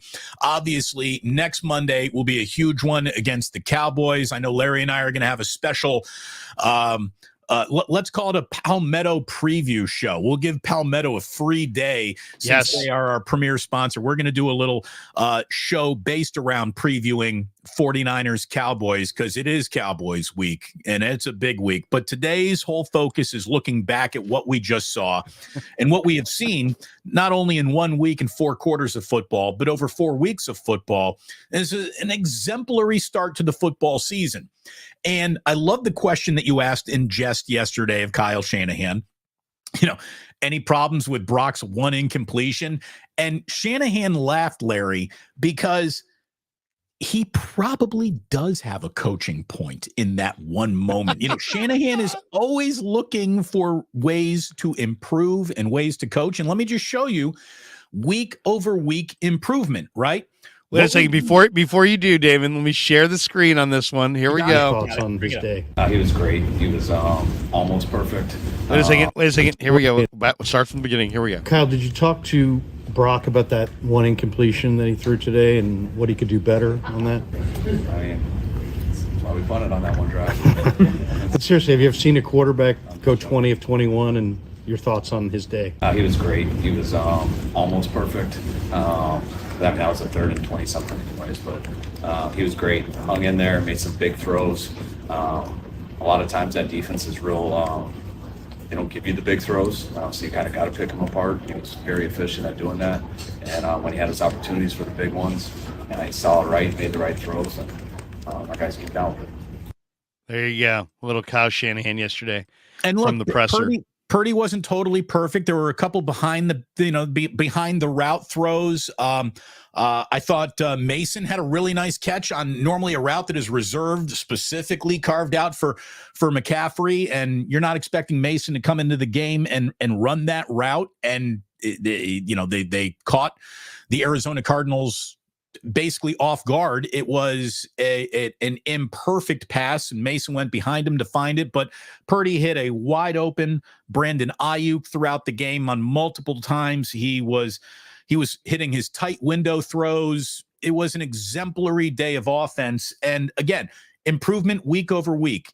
Funny question, but Kyle's always looking for things to coach, and last week he probably spent the entire week, his 11 days in between games since they played on the Thursday night, or the 10-day layoff, was talking about improving in the red zone, because they failed in the red zone a little bit against the New York Giants, right? They had to settle for more field goals than they did touchdowns. Well, yesterday, the 49ers offense scored a touchdown on all 5 of their trips to the red zone, Larry. And when they do that, no one's beating them. This marks the most red zone touchdowns in a single game by the team since 2017, and the most red zone touchdowns with a 100% touchdown percentage in a single game since 2013. So, we're talking 10 years that it's been since the 49ers went 100% on 5 red zone trips in a single game. That is Kyle Shanahan coaching. That is the attention to detail that he craves as a head coach, and just beats into these guys. And it was a near perfect offensive afternoon. Again, Kyle's going to have to make some shit up this week as he's getting everyone ready for the Cowboys. The nice thing, here's the thing. I really do think that Arizona did the 49ers a favor by beating the Cowboys, because it put Arizona right back in the center of their radar. There was no look ahead, and Arizona absolutely showed you a little bit of a blueprint. And Kyle's going to follow that blueprint. And part of that blueprint is hitting some big outside runs, and they are lined up to do that with Christian McCaffrey and company. So I like the Niners against the Dallas Cowboys. We'll have a lot more time throughout the week to talk about it, but just a quick look ahead, Larry. I know one of the things that we were talking about on your post-game show last night from the stadium was that, you really do think the Cowboys, as good as they are, they represent a good matchup for the Niners. Yeah, no, the Niners can run the ball in Dallas, and Dallas's weakness is that they are a one running back team. They used to have Zeke. Now he's moved on. Now they have Tony Pollard, and only Tony Pollard. I mean, they use Turpin a little bit. They use Dowdell a little bit. They've got Deuce Vaughn, but Pollard is their back. I mean, he's their one back. And last year you saw, Jimmy Ward take out Pollard in the playoff game. Otherwise, that playoff game could have gone differently. But Dallas's weakness, I think, is they can't stop the run. Now they're a bully team, so if they get up on you by a couple scores, they got pass rushers for days, and they're going to cause turnovers and sack the quarterback. And, they only had 2 sacks yesterday on Mac Jones, but, they got a bunch of guys who can go hunt quarterbacks. If you look at them, DeMarcus Lawrence, really good edge rusher, Sam Williams, Dante Fowler, Micah Parsons, Dorrance Armstrong. These guys can come flying off the edge, and those are just their edge rushers. Big Osa in the middle is a hell of a pass rusher as well. Dallas is real, but I think they're a bully team. And if you can punch them in the mouth, make them play from behind, make them defend the run, I think you can beat them like a drum. And I think the Niners are going to wind up beating them. I think they're going to run on them and beat them. It's a bad matchup for Dallas. If Brock can take care of the football, I think the Niners can run it on Dallas. And I'm eager to see Elijah Mitchell get back on the field because I think he's a big key next week. He's very tough to defend. He's got great instincts as a runner, especially inside. I think McCaffrey is fantastic on the zone runs, whether it be outside zone or inside zone. And I think the Niners can use those two guys and run it at Dallas all day. And I think Debo's going to run it more next week against Dallas. I think Ray may get a run next week against Dallas. I think the game plan next week is keep the ball out of the air as much as possible, run it on Dallas, make them stay home, beat them up at the line of scrimmage, and get out of there with a nice 10, 12-point victory. That's how. Steal a possession somehow, some way against Dallas. Just keep them down, keep them at bay. There's no reason to be picking against the 49ers based on what we've seen through the first 4 weeks. It's just that simple. Well, and here's the question I think is a good question this morning is who's the best team in the NFL? Is it the Niners? And if it is the Niners, who's second? Is it Buffalo? They just put 48 on Miami yesterday. Is it Baltimore? They just beat a good Browns team 28-3 in Cleveland. I'll say one team it ain't. It's not the Bengals. They got smoked. I don't know if it's the Eagles. They were life and death at home to beat Washington. It's like who's the best team in pro football? It's not. The Chiefs almost lost to the Jets. Look, but I would keep the Chiefs on that one line, and I would put the Eagles on that one line, and the 49ers are probably number one on the one line. So it feels like a little bit of a 3-team race in my mind. We'll see what the Bills end up doing. We'll see if the Dolphins can figure it out. But it's Kansas City's AFC until proven otherwise. I really believe that. And we got ourselves a Week 13 date in Philadelphia that could be an NFC title game preview. Look, this weekend at Levi Stadium could be an NFC title game preview. It's no time to just start overlooking the Cowboys as some sort of easy win. They're good. They're very good. So I think the Eagles are better. I think the Eagles can run the ball better. I think the Eagles can stop the run better. Zach Cunningham has been a phenomenal pickup for them. He had 13 tackles yesterday. We'll see what becomes of the Detroit Lions. Let's see what becomes of the Washington Commanders. If you're asking me, like, who are two of the up and coming, got to keep an eye on them teams it would be there. We'll see if Jordan Love can continue to figure it out with the Packers, but I don't think the Packers are destined for greatness this season. It's definitely not the Bears. Good God. What a mess. By the way, you talk about a roster that could be had. You want to go sifting through whatever you want of the Chicago Bears. That could be a full-on fire sale by the end of the year. It could be a Who do you want? Jalen Johnson, maybe? The corner? There's no one really, I would tell you there's your difference maker for the Niners. I really don't think the Bears have that. Every team's got talent, though, and you never know. And it may not take a monster move to get the Niners over the top. It may just be a subtle move. It may not take a huge addition. But Jalen Johnson is a really good young corner for the Bears, and I'd gladly take him. Heck, I'll tell you one thing that's happening in Bears land. I think they're getting really close to releasing Chase Claypool. Oh, yeah. I'll say this. I would take Chase Claypool. I would sign him, and I know he's had some problems in some spots, but he was a great player at Notre Dame. He started his career hot with the Steelers. I'd have interest in Chase Claypool. I think he's got real talent, and for whatever reason, he hasn't been in the right environment. Nobody's been able to get it out of him, but I really like him. Let me hit a couple more supers here because they're starting to pile up. Brandon F. says, Damon, clearly you don't like Grant's takes, but why whine about it? Grant can be childish, but you're sounding almost offended. Looks just as bad. Don't comment. It doesn't. No, we don't need to comment. We'll just let Grant be Grant. I'm not the one making him look bad. Football's making him look bad. The NFL is making him look like he doesn't know what he's talking about and is a carnival barker. It's not me. All right. It's not me. Damon's thoughts are of Damon's and Damon's only. Steven C. says, fantasy question for tonight's game. Do I start Danglen, D nuts, or Tuckum. Great. That was worth $5, Steve. Oh my goodness. I love dick jokes as much as the next guy. Thank you. We got this one from Drunken Ninja, Larry and D Bruce. Do you guys think Trey Lance have any insight that could present issues for the Niners? No. As far as he's going to give the Cowboys the inside secrets? No. And Indiana Jim says Barbieri interviews Balky. You know, Trent, I've always thought that, you were a very underrated executive and that you like the Giants, but I like the Giants. I know Tom liked the Giants, but I've never asked you, do you like baseball, Trent? Ralph, I'm just glad that you're here doing your thing, man.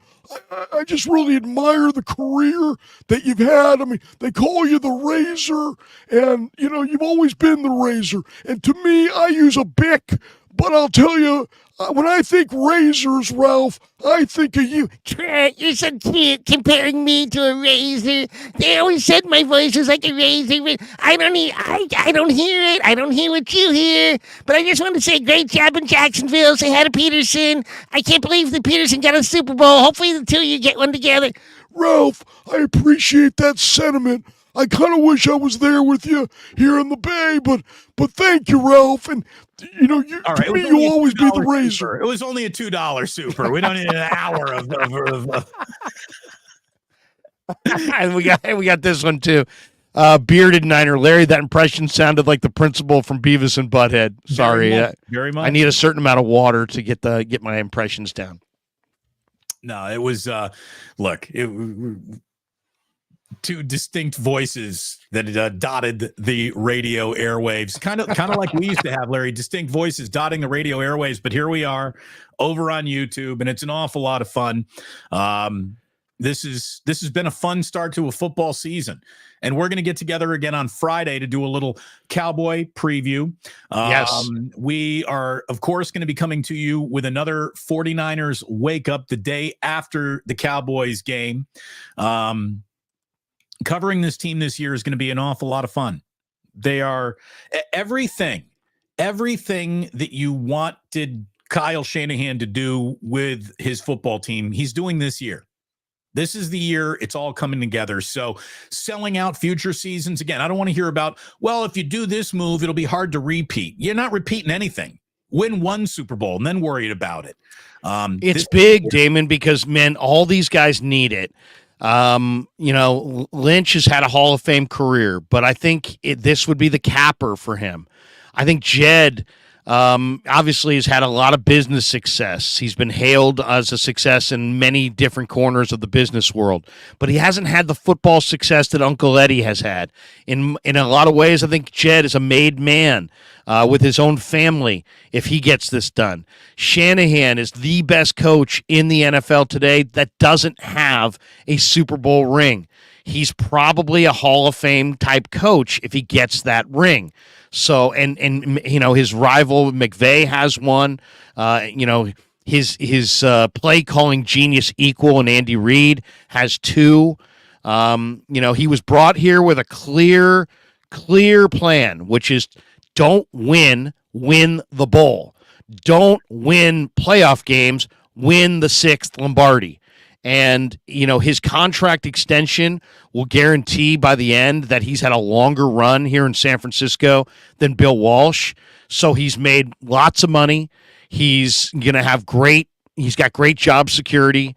Niner fans don't want him to go anywhere. Hopefully he'll be here for years to come.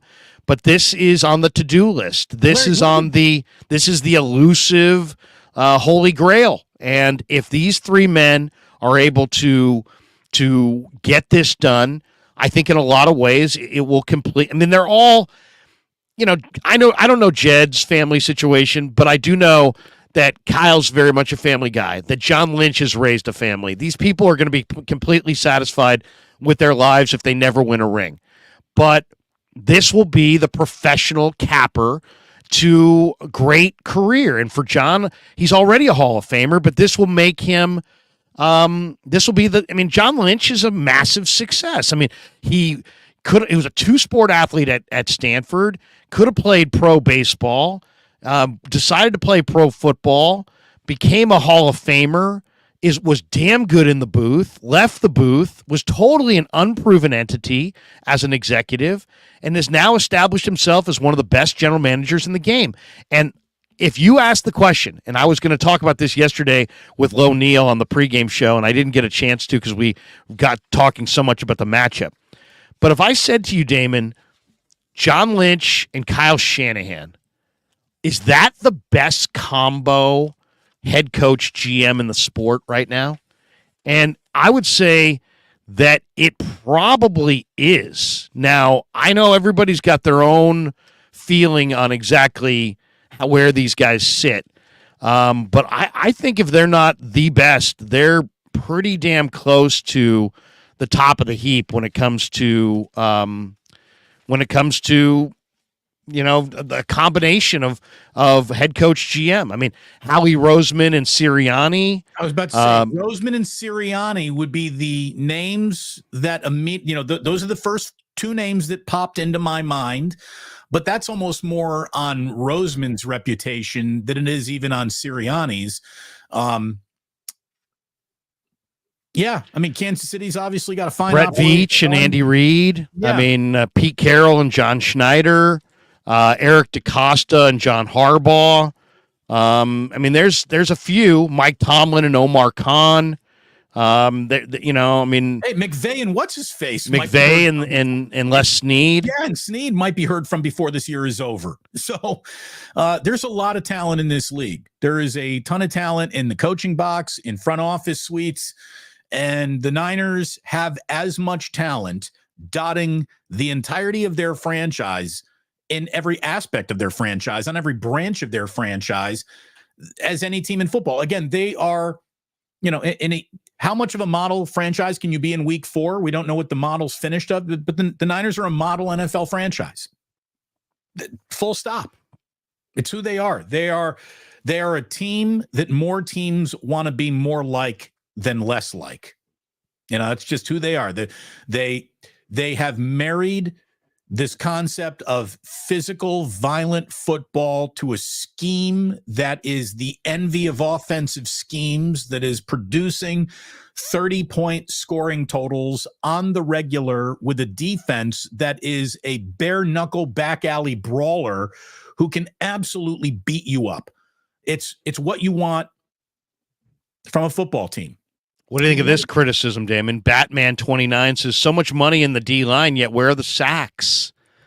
We're in a league now, guys, where if you drop 3 steps and get the ball out, you can neutralize the sack production of almost any defensive line in the game. I mean, that's what we're seeing. We're seeing the ball come out quick. This is this is the league's adjustment to the highly paid edge rusher and the premier position that's become. 3-step drop, ball, get out. That's the new way to live in the NFL. No doubt. Steven C. says we had too many 4-man fronts on third down plays versus Dobbs, ? I was hoping we'd bring Huff or Warner on a blitz for a few of those. Too many conversions. I think the Niners were content to allow the Cardinals to have long drives that consumed clock. Because, think about this game yesterday. The game was over really fast. And I think that was by design. It's like get in, get out, get the W, and get down the road. Well, and, there was a question earlier in the chat where someone said, it's all good with Brock right now. Let's see how he looks when he's down 14. Folks, any quarterback in this league is in trouble when they're down 14. Patrick Mahomes is in trouble down 14. You're all in trouble down 14. That's what this league is.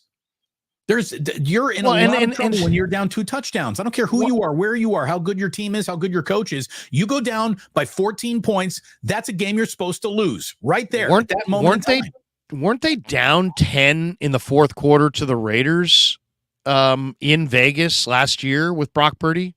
Didn't they come back, tie the game, force overtime, and win it? Maybe, but it's the Am I Raiders. losing my mind on that? Did that not happen? Or Again, if it happened against the Raiders, who cares? I mean, I don't mean to be insulting, but seriously, the Raiders are the biggest clusterfuck in football once again. So, by the way, Khalil Mack 6 sacks yesterday. How about that? Yeah, not a Raider.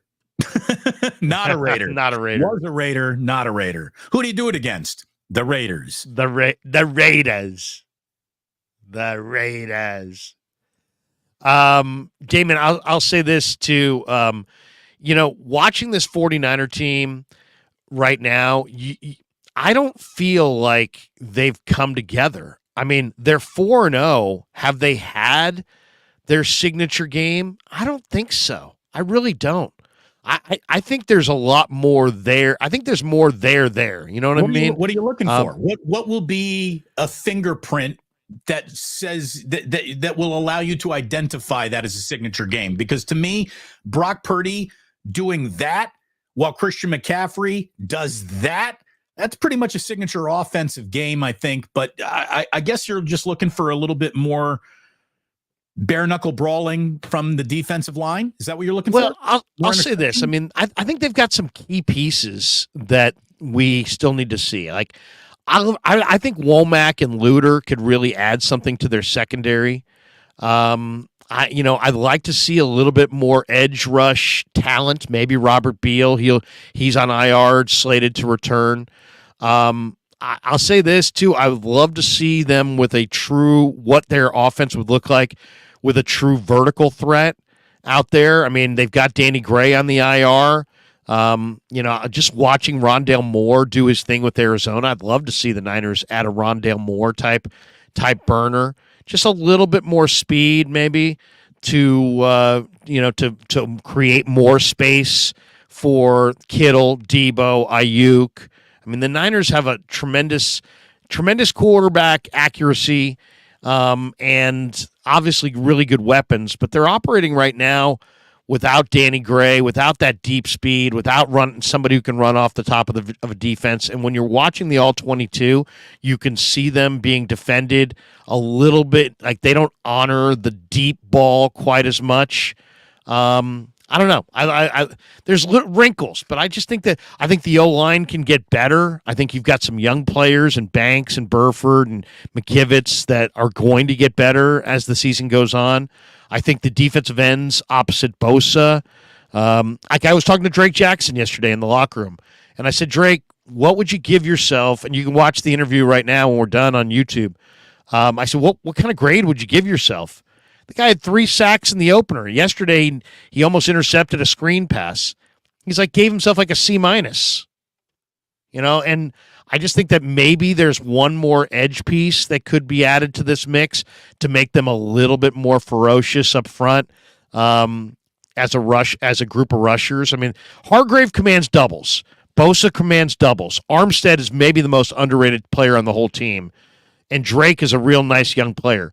But the depth behind those guys, not great. Like when I was watching Dobbs get loose, and there was a couple times where Cleveland Farrell was right there, and Dobbs, I mean, he's not closing ground on Dobbs. Dobbs was running away from him. You'd like to see a little bit more electric speed in your defensive ends than what the Niners possess with Hyder and Farrell. So I don't know, maybe a little bit more speed. Deep speed on offense, a little bit more speed off the edge, maybe a little bit more, one more cover guy with some big-time speed. Maybe that's an internal thing, but I still think there's more there. I think they can get better. I really do. Well, they've got a lot of seasons still remaining in front of them. I mean, that's the only problem with the 49ers start is that all it is. It's a good start. They're not even at week 5. There are 12 more weeks of football coming up after the Cowboys game, which will be no walk in the park. So this is an endurance test. This is a huge, long military campaign that the 49ers are running. And staying healthy, to me, staying healthy is more important than any ad you could make. I mean, that's pretty on the surface obvious statement, but this team stays healthy. Sky's the absolute limit for them this year. I mean, I'm trying to not get too far ahead of myself. I take. I think pride- that's you take fair, pride. though. That's a fair comment. Yeah. That's a fair comment. If they can stay healthy, health is the number one ticket to the bowl. Stay healthy, take care of the football, stay focused, play smart. They're going to be favored in every game except for the Eagle game. I don't know. I'm not even sure about that. Yeah. What do you think? You're a gambler. Make a spread on Niners Eagles in Philly later this year. What do you think it's going to be? Pick them. Pick them.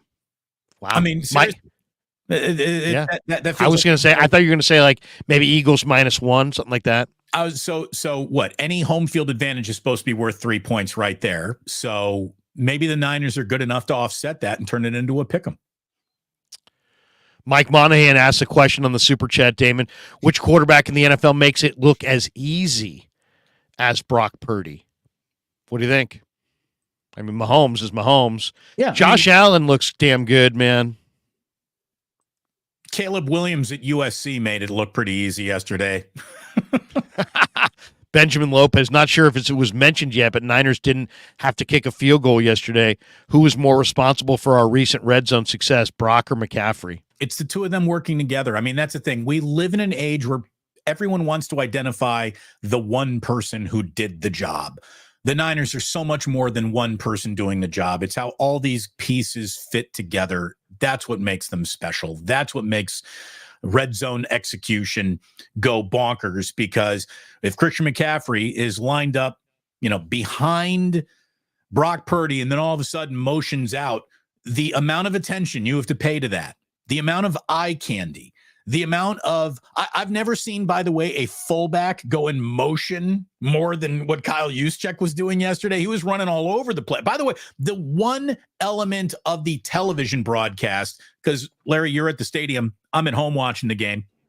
The one element of the television broadcast that was most helpful and most interesting was when they pointed out that Kyle Juszczyk's dogs are named Mozzarella and Pierogi. You got to root for that.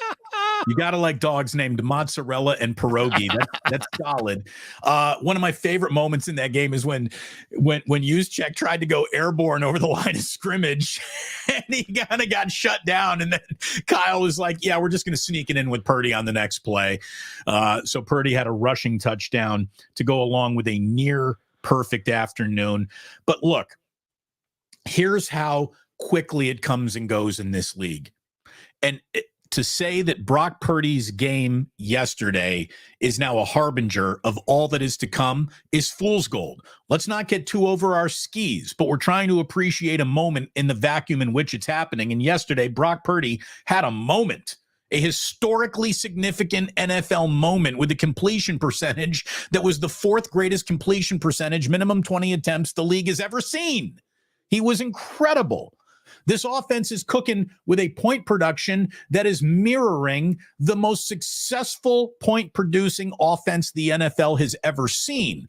Brock Purdy is now being compared to some shit that Peyton Manning did, not just great 49er quarterbacks. He is at the helm of something that has come together so spectacularly here over a sustained course now of 14 regular season games. Larry, they win their next 2 games. It's an undefeated regular season of old school football when they used to play 16 games. I mean, it's remarkable. Remarkable. By the way, Mitchell and Ness is 27-17 Niners. That's his prediction.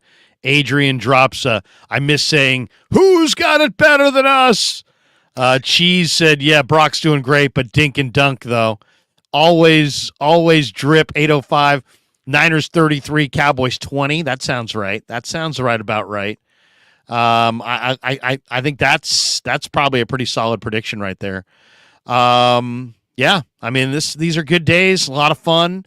We're going to talk a lot of Niners. I'll be down there Wednesday and Thursday talking to the players and bringing some of that to the YouTube channel. Damon and I will reconvene on Friday.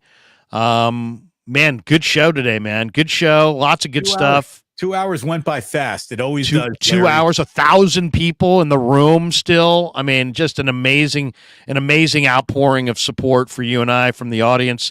Thank you to every single one of you guys. By the way, here's a note Go for it. from Kevin Kruger, your son, who passed along the note that in our 9 a.m. hour, we had more than 1,000 viewers in our combined rooms since we're doing a simulcast. Meanwhile, 95.7 The Game was at 820 viewers and KNBR at 340. So, Larry, we are bigger than both sports talk radio stations combined doing what we're doing over here on YouTube. And if that's not disruption, if that doesn't show you the direction in which the entire world is marching, I don't know what more possibly could. We're bigger than the sports leader. Who's got it better than us? D. None of Bruce, these radio stations. I'm That's off for to the sure. gym. I'm going to do 2 plates today, 225. I'm coming back, baby. How many times I'm you putting coming that back. How many times you putting up 225? Today, Yeah. without a spot, 0. I would say with a spot, 2. But within 3 weeks, I'm thinking 5 reps. 5 reps at 225. I'm getting back in the gym, man. I'm throwing around the plates. I'm gonna be something someday, Damon. Larry's going 5-0, everybody. There's no doubt about it. It's that kind of commitment to the grind that separates Larry Krueger from most of your average sports talk hosts out there. Larry, you're the best. Congratulations again on the success. I know that you just eclipsed, 26,000, whatever it was? 26 million. No. 24,000. We're headed towards 25,000. Check out the Krug Show. Check out Damon Bruce's channel. Damon, Subscribe, baby. Subscribe. off to the gym. Big day, big 2 hours. Should we fire the close? We got a brand new close. We'll fire the close. We'll tell everyone to get their acai bowl one more time at Palmetto Superfoods. Thanks Wait a so second. much Wait a for second. sponsoring. We will Wait. be back. Well, here's the thing. I will be with you in about an hour here on the Damon Bruce Plus. I'm going to be doing my show. Then I'm heading over to Warriors Media Day. So we'll have some more stuff. We'll talk a little basketball before this day is over. But it is Cowboys week. Larry and I are going to bring you a special preview show on Friday. We will be back at it on our own post-game shows after the Cowboys game on Sunday Night Football. And then we'll be right back at it next Monday here on 49ers Wake Up. Excellent job by Kevin Krueger producing this today. Fantastic job all the way around. Larry Krueger, you were all right. I was decent. The audience was amazing. And I thank you very much for tuning in today. Larry, take us out. Peace.